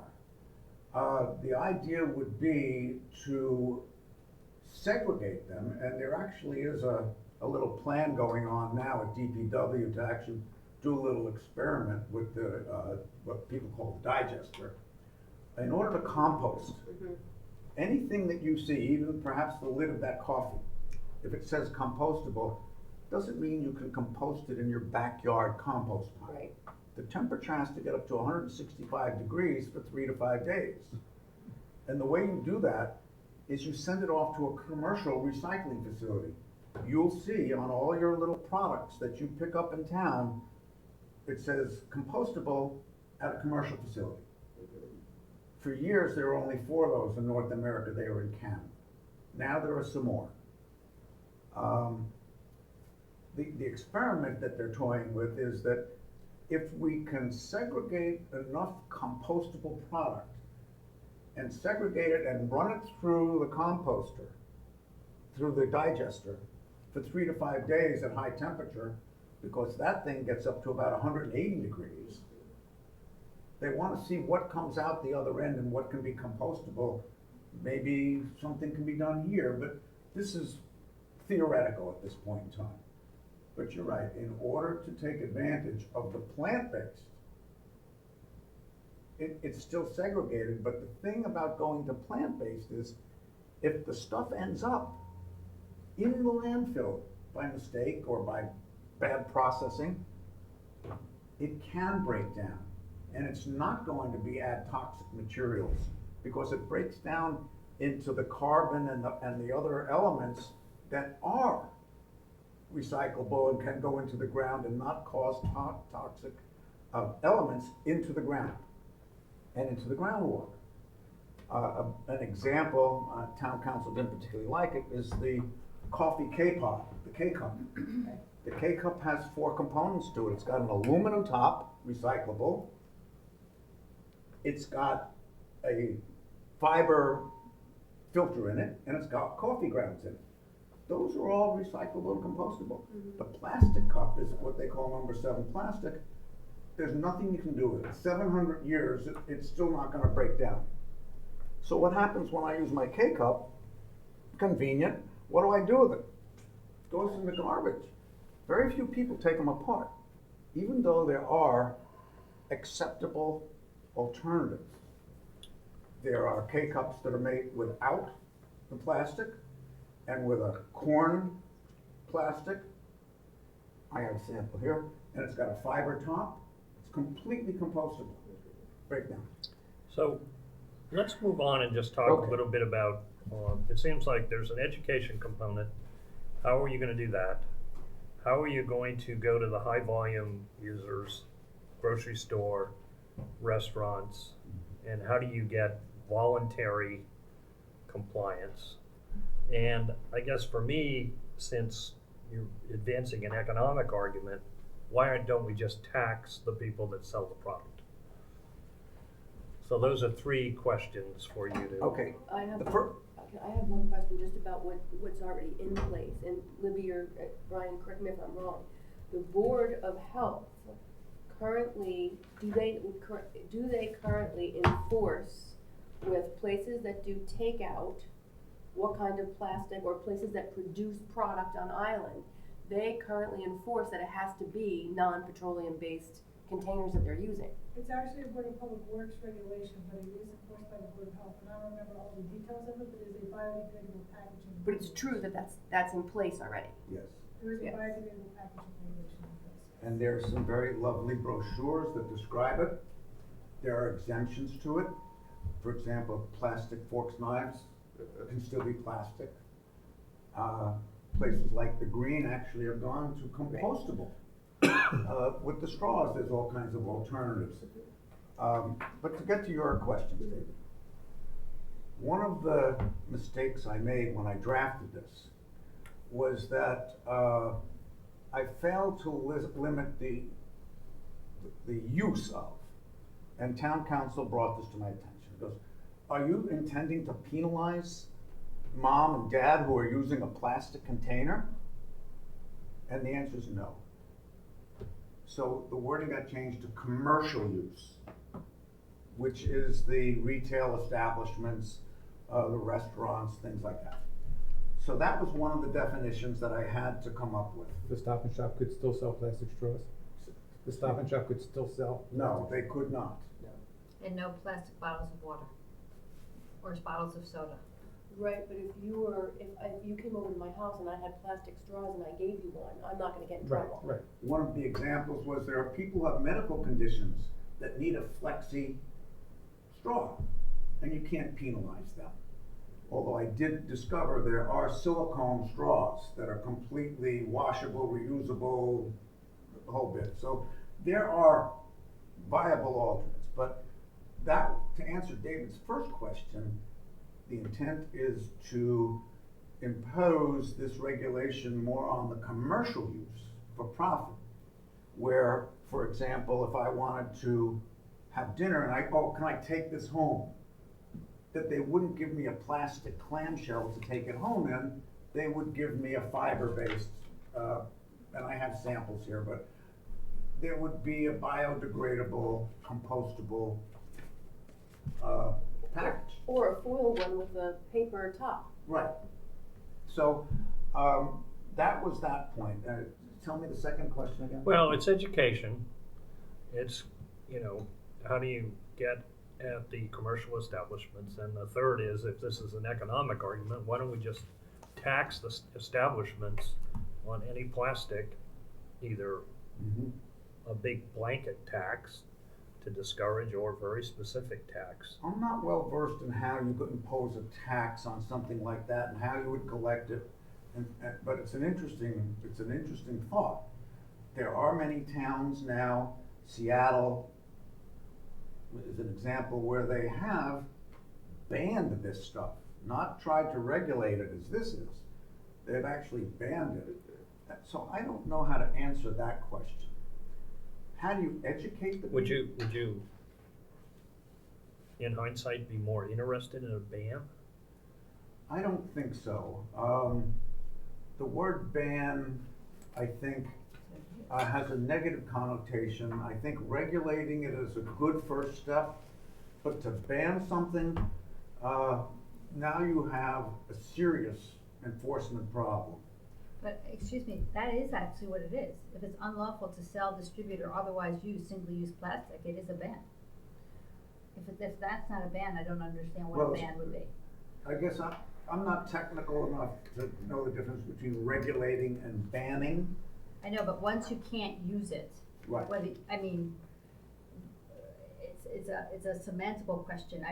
Legally, it's probably something else, but effectively, it's a semantical question. And here's my question to all of this, which is, so Stop and Shop will no longer have anything in a plastic bottle. No, they will have, this applies only to certain products. Now, they can still have. A water bottle is a single use. A soda bottle is a Those single water use. bottles would no longer be there. There are 4 towns in Massachusetts that have technically banned the water bottles. Concord, and I've discussed it with Concord. I even know the octogenarian who imposed it, and I know her son and the grandson whose idea it was. Great Barrington, Sudbury, and Lincoln have all banned those water bottles. The fastest growing category in beverages right now is flavored water. Flavored water was exempted from those 4 bylaws in a negotiation, Of course. very tidy negotiation. The plastic into the water industry campaigned heavily there. I'll bet. So they compromised and they exempted flavored water. You know what, I guess, here's where I struggle and understand the behind why it's important, what the outcome is going to be, what the long-term impact is, all that stuff.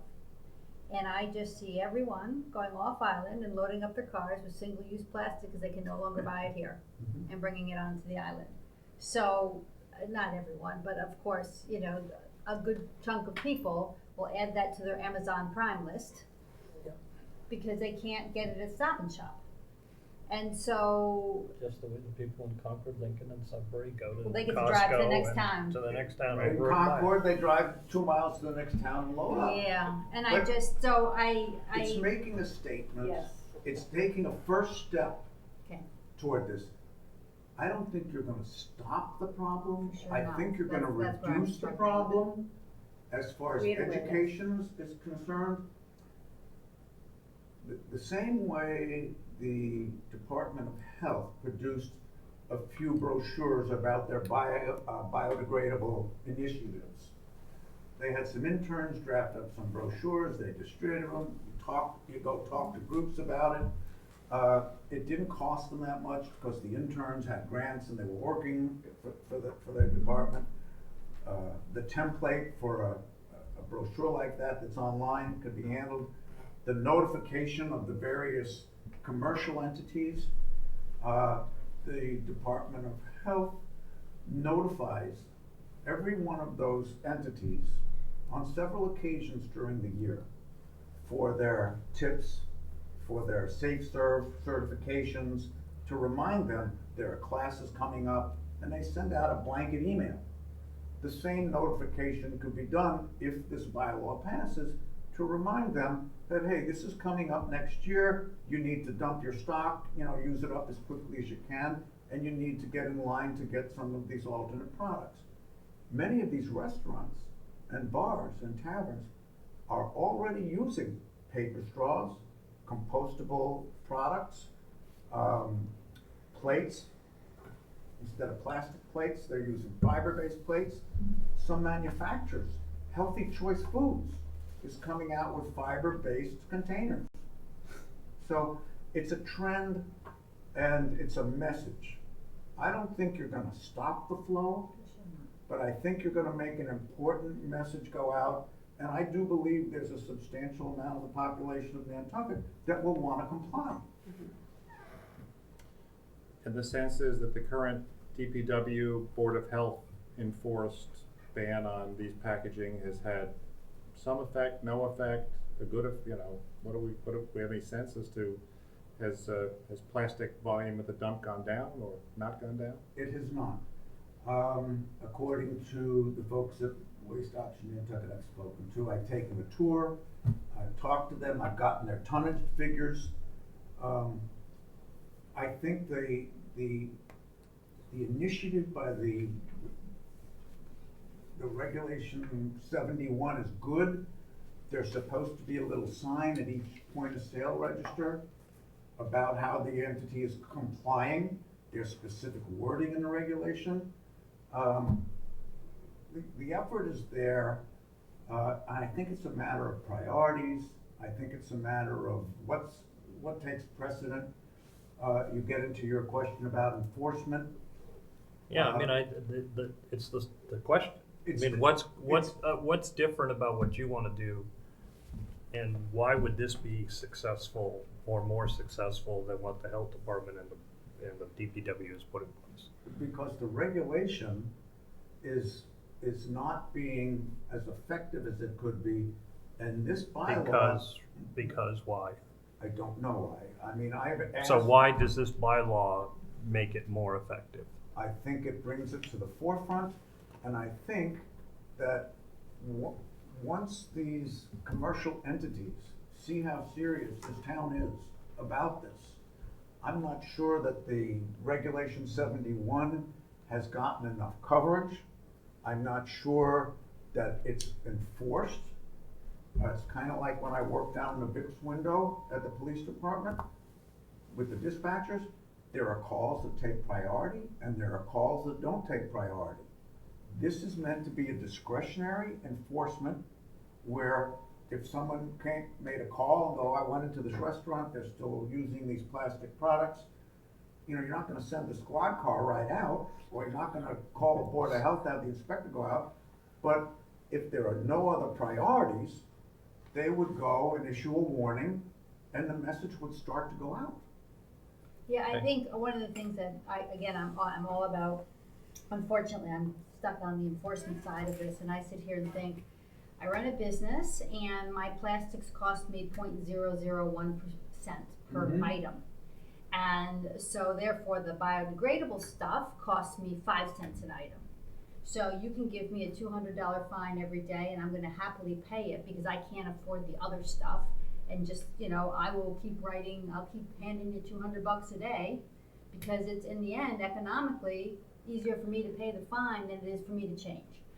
I'm picking worst case scenario, but I'm just trying to kind of work through where we could go with this in terms of. Theoretically, if somebody reported you, you'd already be in trouble by the Board of Health, right? If you go to, Right. if you go to, let's say, the hub, and Yeah, they but the make their own stuff. Fine here is $200 a day. Right, but I mean, if you went to the hub today and you saw that they were putting some to-go stuff in the wrong kind of plastic and you reported them, I'm assuming what would happen is Roberto would go down there and tell them they can't use that kind of container.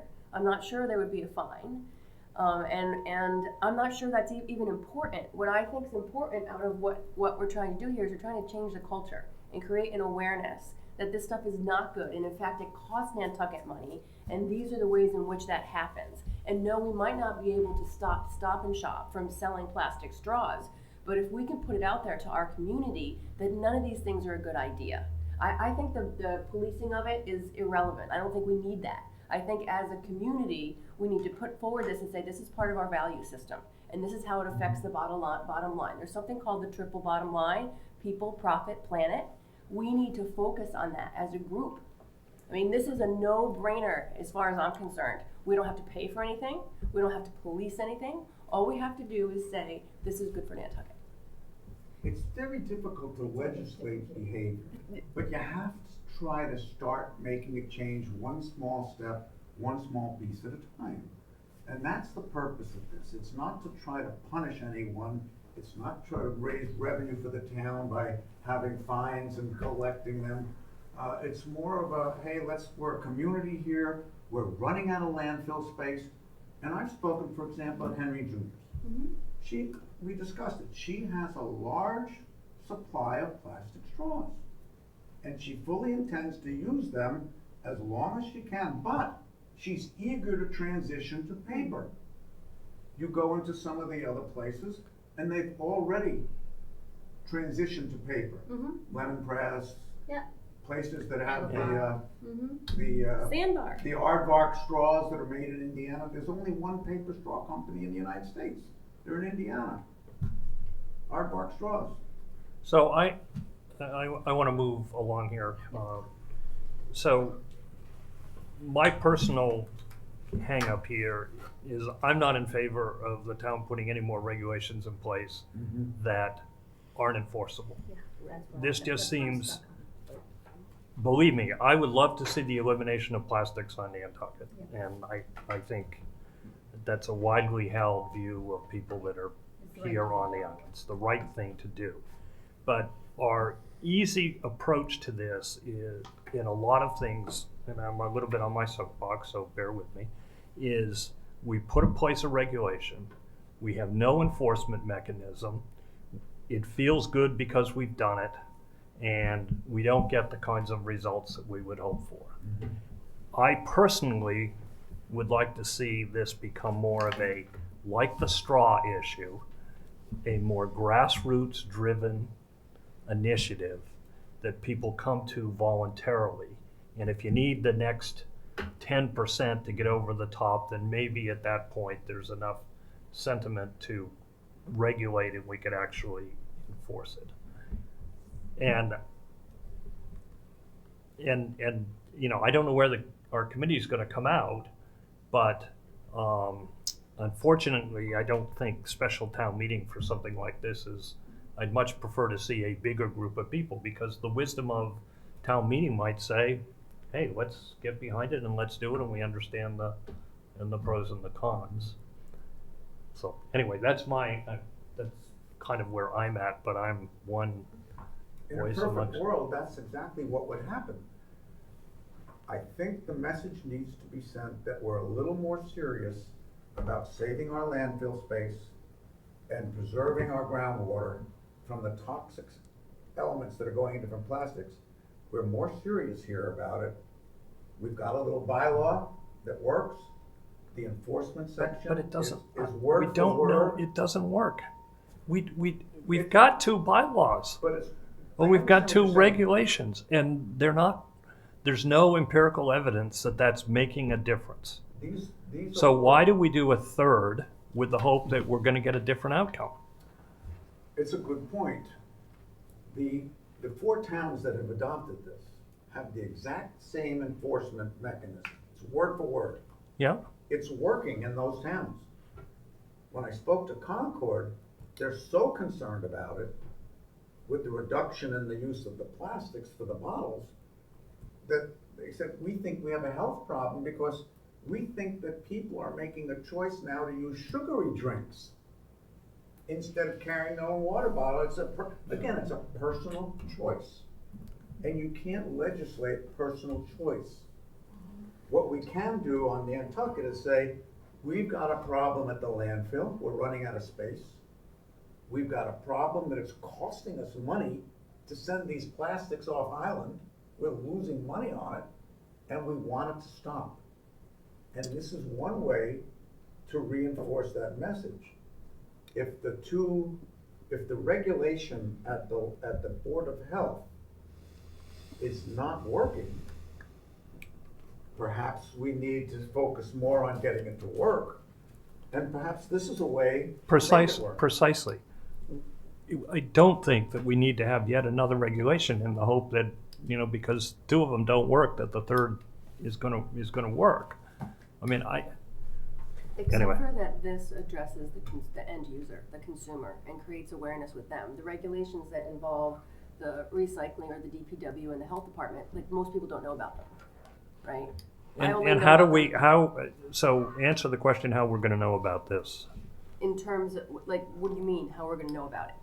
I mean, How are people gonna know that there's a bylaw that bans the use of single-use plastics? I mean, it's gonna be at town meetings, and actually you raise an interesting point, at special town meeting, which is gonna be Smaller group. a smaller group of people.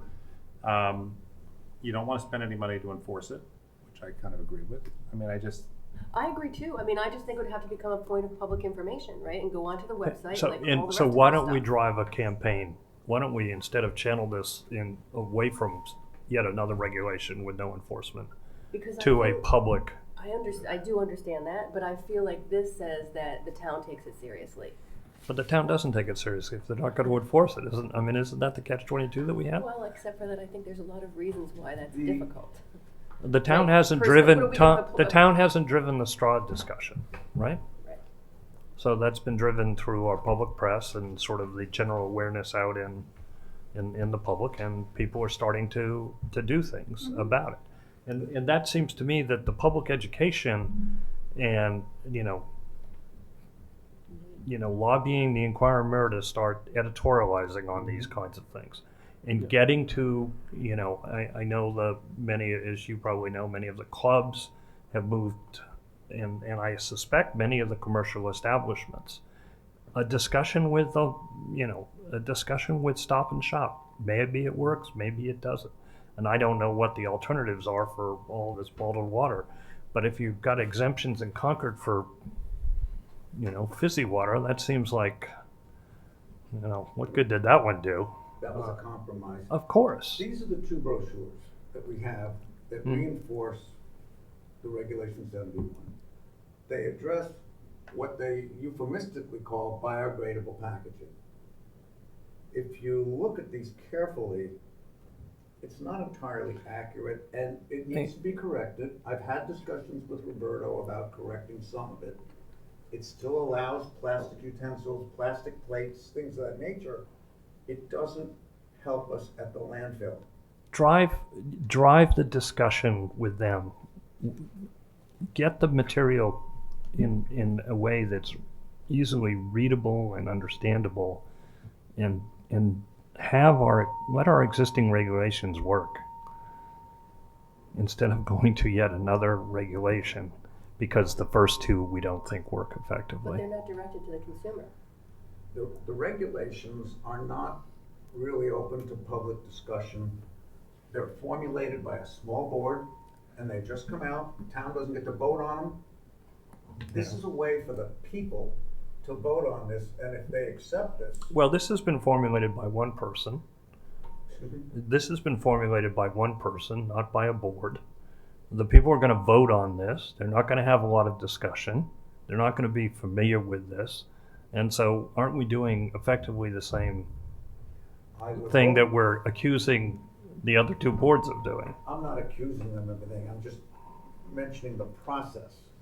I'm not saying they've done anything untoward or improper. What I'm saying, this is a more open process where the people actually are gonna vote on it, up or down. And you're gonna be able to say, the town has opted to take this path. And I think it gives more teeth to the Regulation 71. It's much broader than just biodegradable. We're talking about recyclable and compostable.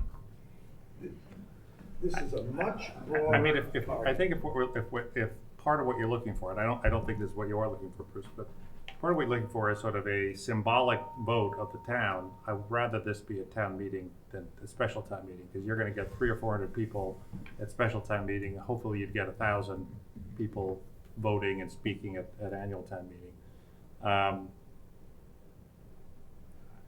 You know, I guess personally, I think it's a great goal. If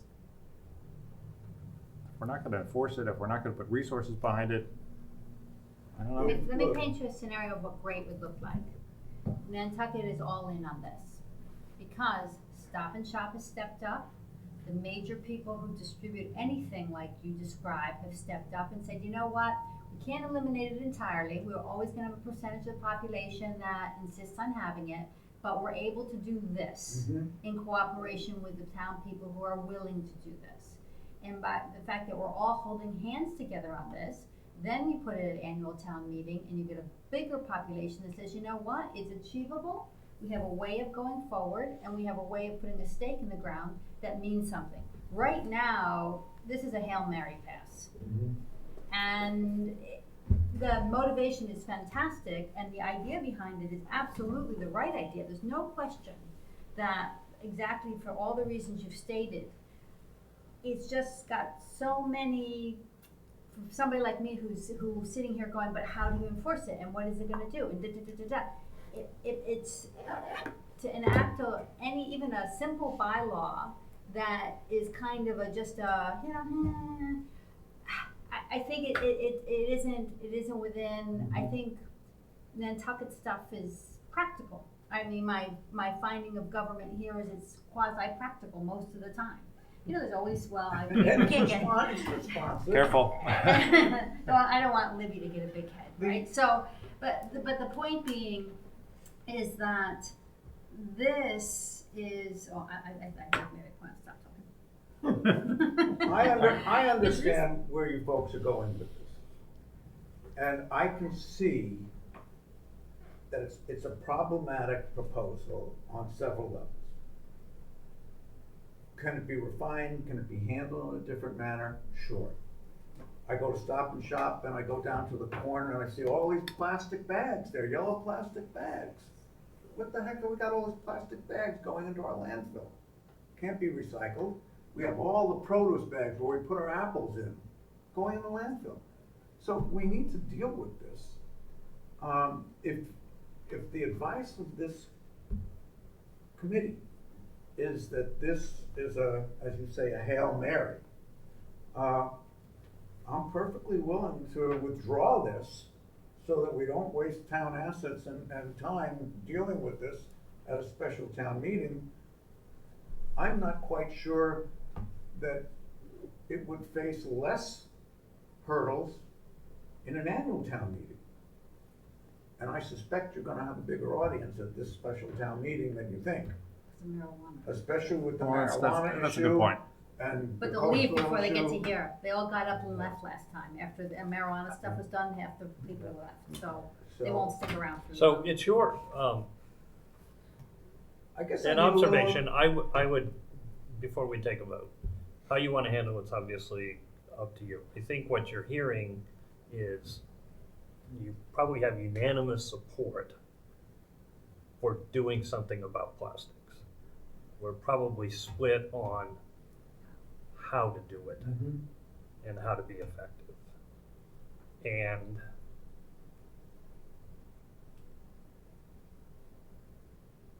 borrowing, this isn't perfectly analogous, but I think that what's captured people about this issue with South Shore Road and the 40B is that there is a fairly significant grassroots group of people that have come forth. And I think this doesn't require anywhere near the, you know, the fevered pitch that's associated with that, but some sort of grassroots and small victories. I mean, it's outrageous that there were, you know, the vegetable bags at the Stop and Shop on an island that supposedly bans plastic takeout bags, that you take out your vegetables. Now, I'm pretty sure there's probably an alternative to those bags. And to me, you know, starting and, you know, and I think part of it has to do with the existing regulations and pushing, you know, some of the bigger establishments to and develop and come at this more from an education and grassroots perspective, instead of putting a regulation in place that we, you know, from the get-go, you're gonna get up and say, we're not gonna enforce. No, I appreciate that this is being taken seriously here. And just to close a little quickly here, town council is advised to take out the entire findings section because they felt that, even though I have references for everything, so I've taken it out. They suggested that I not address the K-cups because they felt that was a little proprietary for Keurig, and it might get the Green Mountain people upset. Not just So I that, struck that. A lot of people have to make K-cups now, so. Yeah. I mean, Well, but there are other, the town council's position is it names a product, and there are Right. other Right. products Oh, right, yeah. that are generic, Right. that don't have the same problem. Even though it's a generic industry thing, and I won't go into my little displays It's view, like but. Kleenex, they're not Kleenex, they're So tissues. the end product would basically take the town council's advice entirely to heart, except for his concern about the enforcement, where he raised an issue about it. But when I went back and researched the 4 that have already been approved by the Attorney General, I think this they're narrow, is they're word for narrow, word. yeah, but aren't they narrower? It's just plastic water bottles. It's I word think for word. Yeah, but it's a narrow it's narrow, the target The plastics. target product is narrower, it's just the plastic, water bottles. So, But the enforcement is exactly the yeah, same. so, Let me, I just have one question go ahead, for you. sure, please. Would this be a binding vote or a non-binding vote? It's a non-binding vote, right?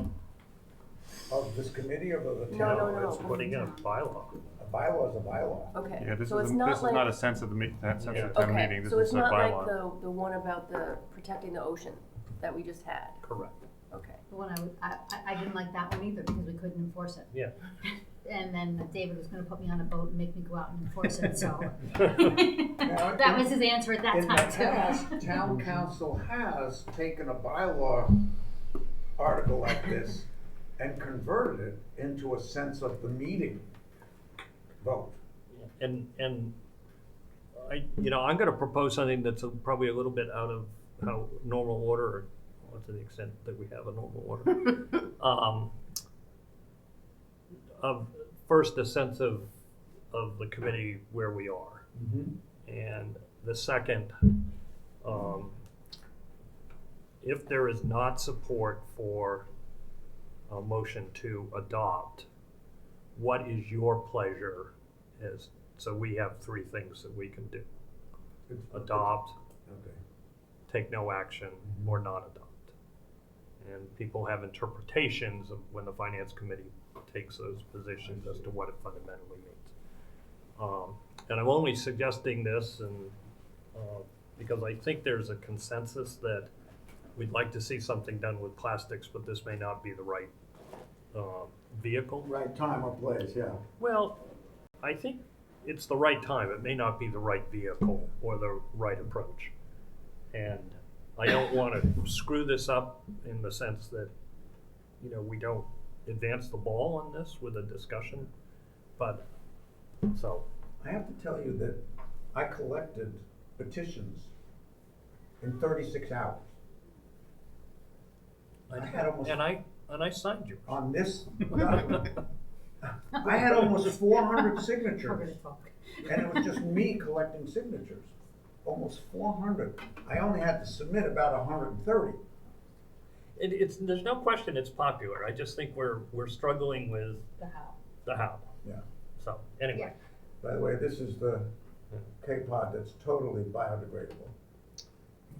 So, does my out of normal order make any sense? Yes, it Just a makes sense. consensus? Mhm. Yes, it makes sense. So what do we wanna do? I mean, I guess my feeling is, have a motion, to take no action. And I mean, I think, Bruce, you have every right to bring this article and Yeah. take it before the town meeting, and whether you want to, like I said, I actually think you would have more impact if you had full annual town meeting as opposed to special, but if this is the time you want to bring it forward, it's your prerogative. It's your problem, definitely. But I don't think I could support, a Did you motion just to make adopt. that as a motion? I did not. I'm trying Okay. to avoid saying those words. So. If this was withdrawn in order to address some of your concerns, so that it could be presented at the annual town meeting, would you be more apt to consider approving? I don't think our concerns are addressable. I mean, if the enforcement is one of the major concerns, That's correct. there's really no answer to that. So you're doing a lot of work for nothing in terms of. I mean, you're obviously passionate about this. I mean, maybe there is, as David has suggested, there is ground root support that you could continue to work with, and if you, I assume he can withdraw the article.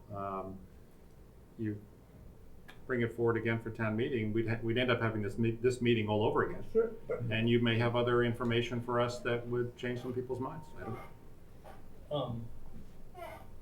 Over here. The article is submitted and it's on the warrant, so it can't really be removed if that's what withdrawal means. Let me ask a different question, because I don't think, he has a mechanism to ask for it not to be considered. Yes. So the question is, can he get debate or discussion on the article and then have it ask for it not to be considered? I think the moderator typically does not allow something like that, because it's something that is. That would be something that Bruce would need to ask him.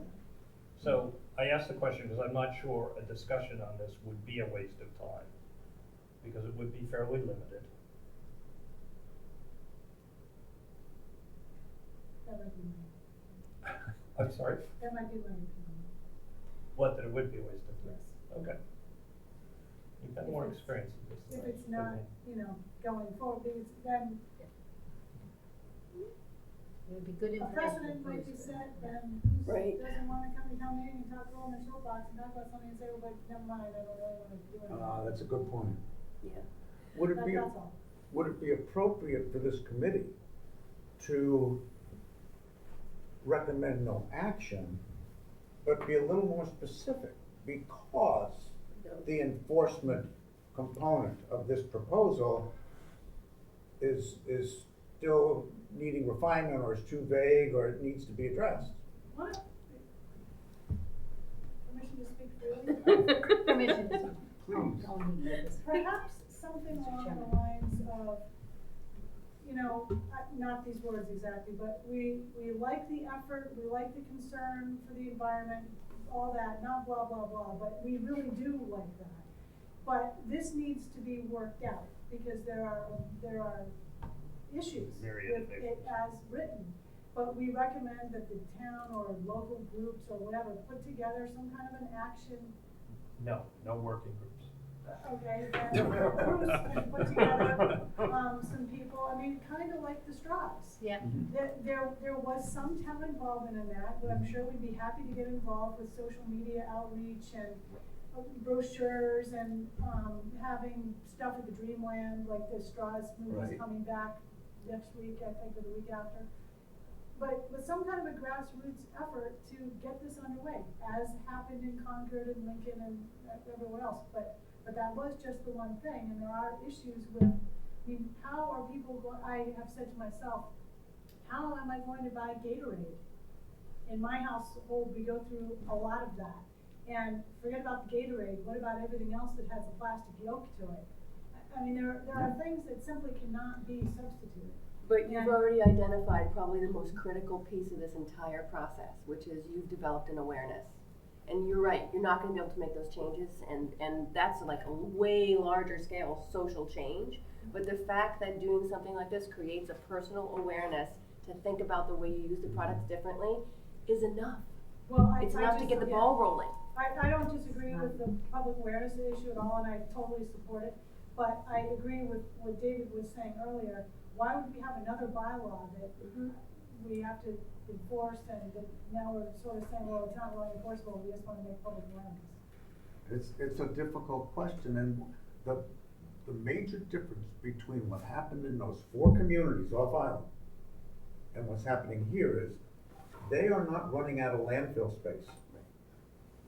Their groundwater is not being affected by the toxic nature of this product, as ours is. Agree. I totally agree, and I don't mean to interrupt, but there's also another major difference.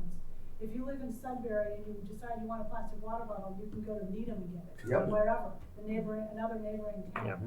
So you can't Yeah. do that here, but. It's a convenience argument. It doesn't prevent you from stocking up the BJ's any more than they used to. Yeah. I mean, I know I'm the unpopular vote, but I probably think that this will pass at town meeting. I think there's a lot of people who are interested in reducing it. And they're not, adopting the bylaw. I don't think they're gonna they're not gonna put the critical thinking piece with regard to how it's enforced on. They're having the reaction of, this is a good idea, right? They're not gonna evaluate how it's gonna be enforced. Yeah, but then all you're doing is doing a nice thing. I don't disagree. It feels good. I don't disagree. Maybe a necessary thing, but it's gonna be, it'll just be a nice thing. Are we making a motion? I would like a motion, because I want Go to close home. out the meeting. Bruce, thank you very much for your Thank you. time and That effort. was really an amazing job. Thank you. I appreciate you saying that. It's a unique experience to try to understand the process of a citizen's article one little and bit more learning on the discussion on run this. and getting beaten up while you're And doing it. Joe's got some. Bruce, I mean, I don't think we're gonna take a motion to adopt here. It seems to me it's either take no action or, but if you think having us say, not to adopt, and in effect giving a thumbs down sort of recommendation with the request that you continue to work on this and help, I don't know. I don't know how to answer that. I would like to see this voted on and approved.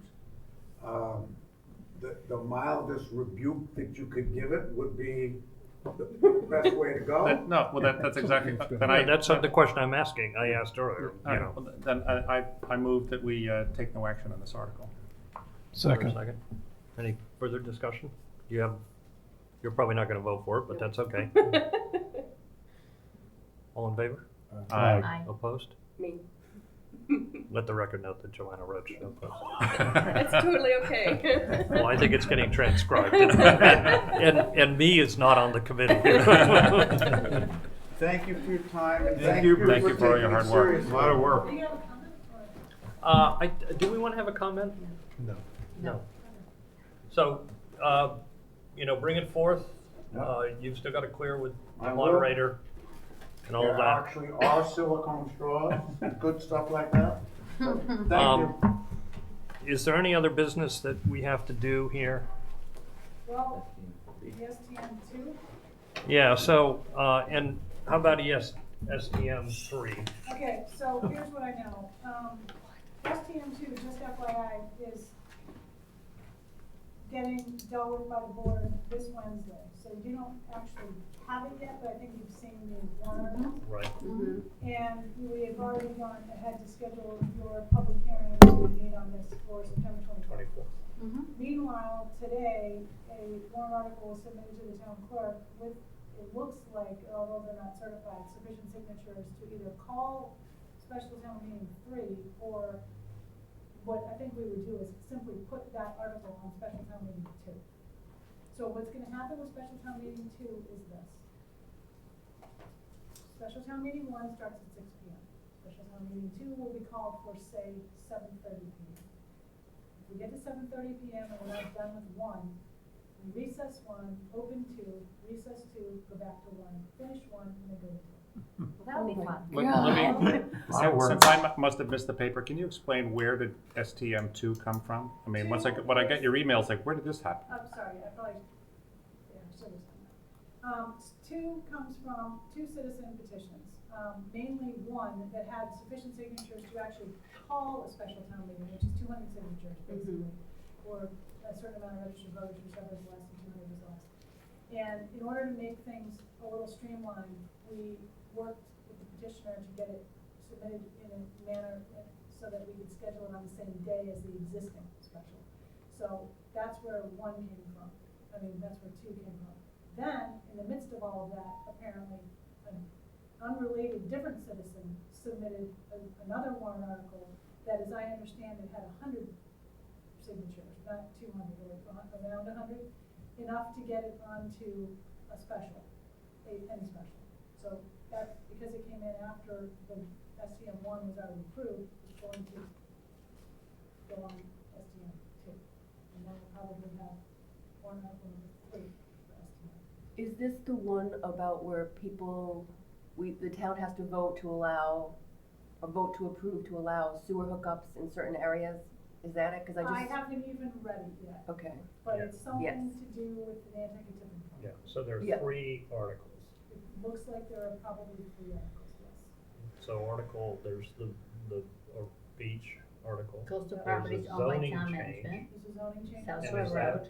does not look like it came from, that looks like a citizen's It's a article. citizen article. Love Put trees in. are 40. For who? For the Probably- developer? Diane O'Neill et al. Yeah, but it was put in by the developer? No, that one I think was put in by abutters to the development. Okay. And then the third is gonna be this article which would require, somebody just told me about it today, but it's basically if you're gonna do a sewer on a public road, I you've just gotta saw have it a town yesterday. meeting. Mm-hmm. Yeah, I tried to send it now, Okay. but I couldn't get it. All right, but your best guess right now is that the finance committee would tackle all of this at a public hearing 2 weeks from today on the 24th, Correct, all 3 of those. yeah, but even so. And then when would we have to have our motions? Your motions are gonna have to be provided at the town meeting. Town meeting. Because the warrant will That's already right. been printed by then, in order to meet the publication and in order to meet the mailing requirement. So either on the 24th or sometime prior to probably the 3rd, you're gonna wanna get your Get this. motions filed. Together, okay. Right. All right, everybody set on that? Yeah, well, Will somebody submit an article next year, town meeting, to ban special town meeting? sure. Thank you. I think you'll have to consult with the town council. All right, so the date of our next meeting is the 24th of September. Yep. It will be a public hearing, and if we can deal with discussion and where we're going to go with this, that would be great. I will be absent. I'm not around. Do you want I to will be have a too. voice on this? I would, but I won't be here, so what are the options? For us to do the public hearing and then do something on the 3rd of October? I won't be here on the 3rd. I got 2 big trips. Okay. But I will be here, 25th, 26th, the 27th, 28th, and 29th, I will be here. After that, Okay. I'll be here for the special town meeting though. Well, we'll work this out, because we've got to make sure I that get we've back got on our the quorum. 26th. Okay. So what if we made the meeting that week be Thursday? Well, we've got to do the 24th, that's Oh, for the a special skip. town meeting, but we could vote on the Thursday. We could vote later. Okay, that would be That- awesome. Okay. Can I have a motion to adjourn? Motion to adjourn. Thank you. Aye. Aye. Thank you very much. I'm sorry we're running late tonight. Good, how are you? Thank you. Brian, thank you very much. Sorry about inundating you, and I'm afraid I'm gonna have to redraft something for the moderator. I gave it to you already. I'm already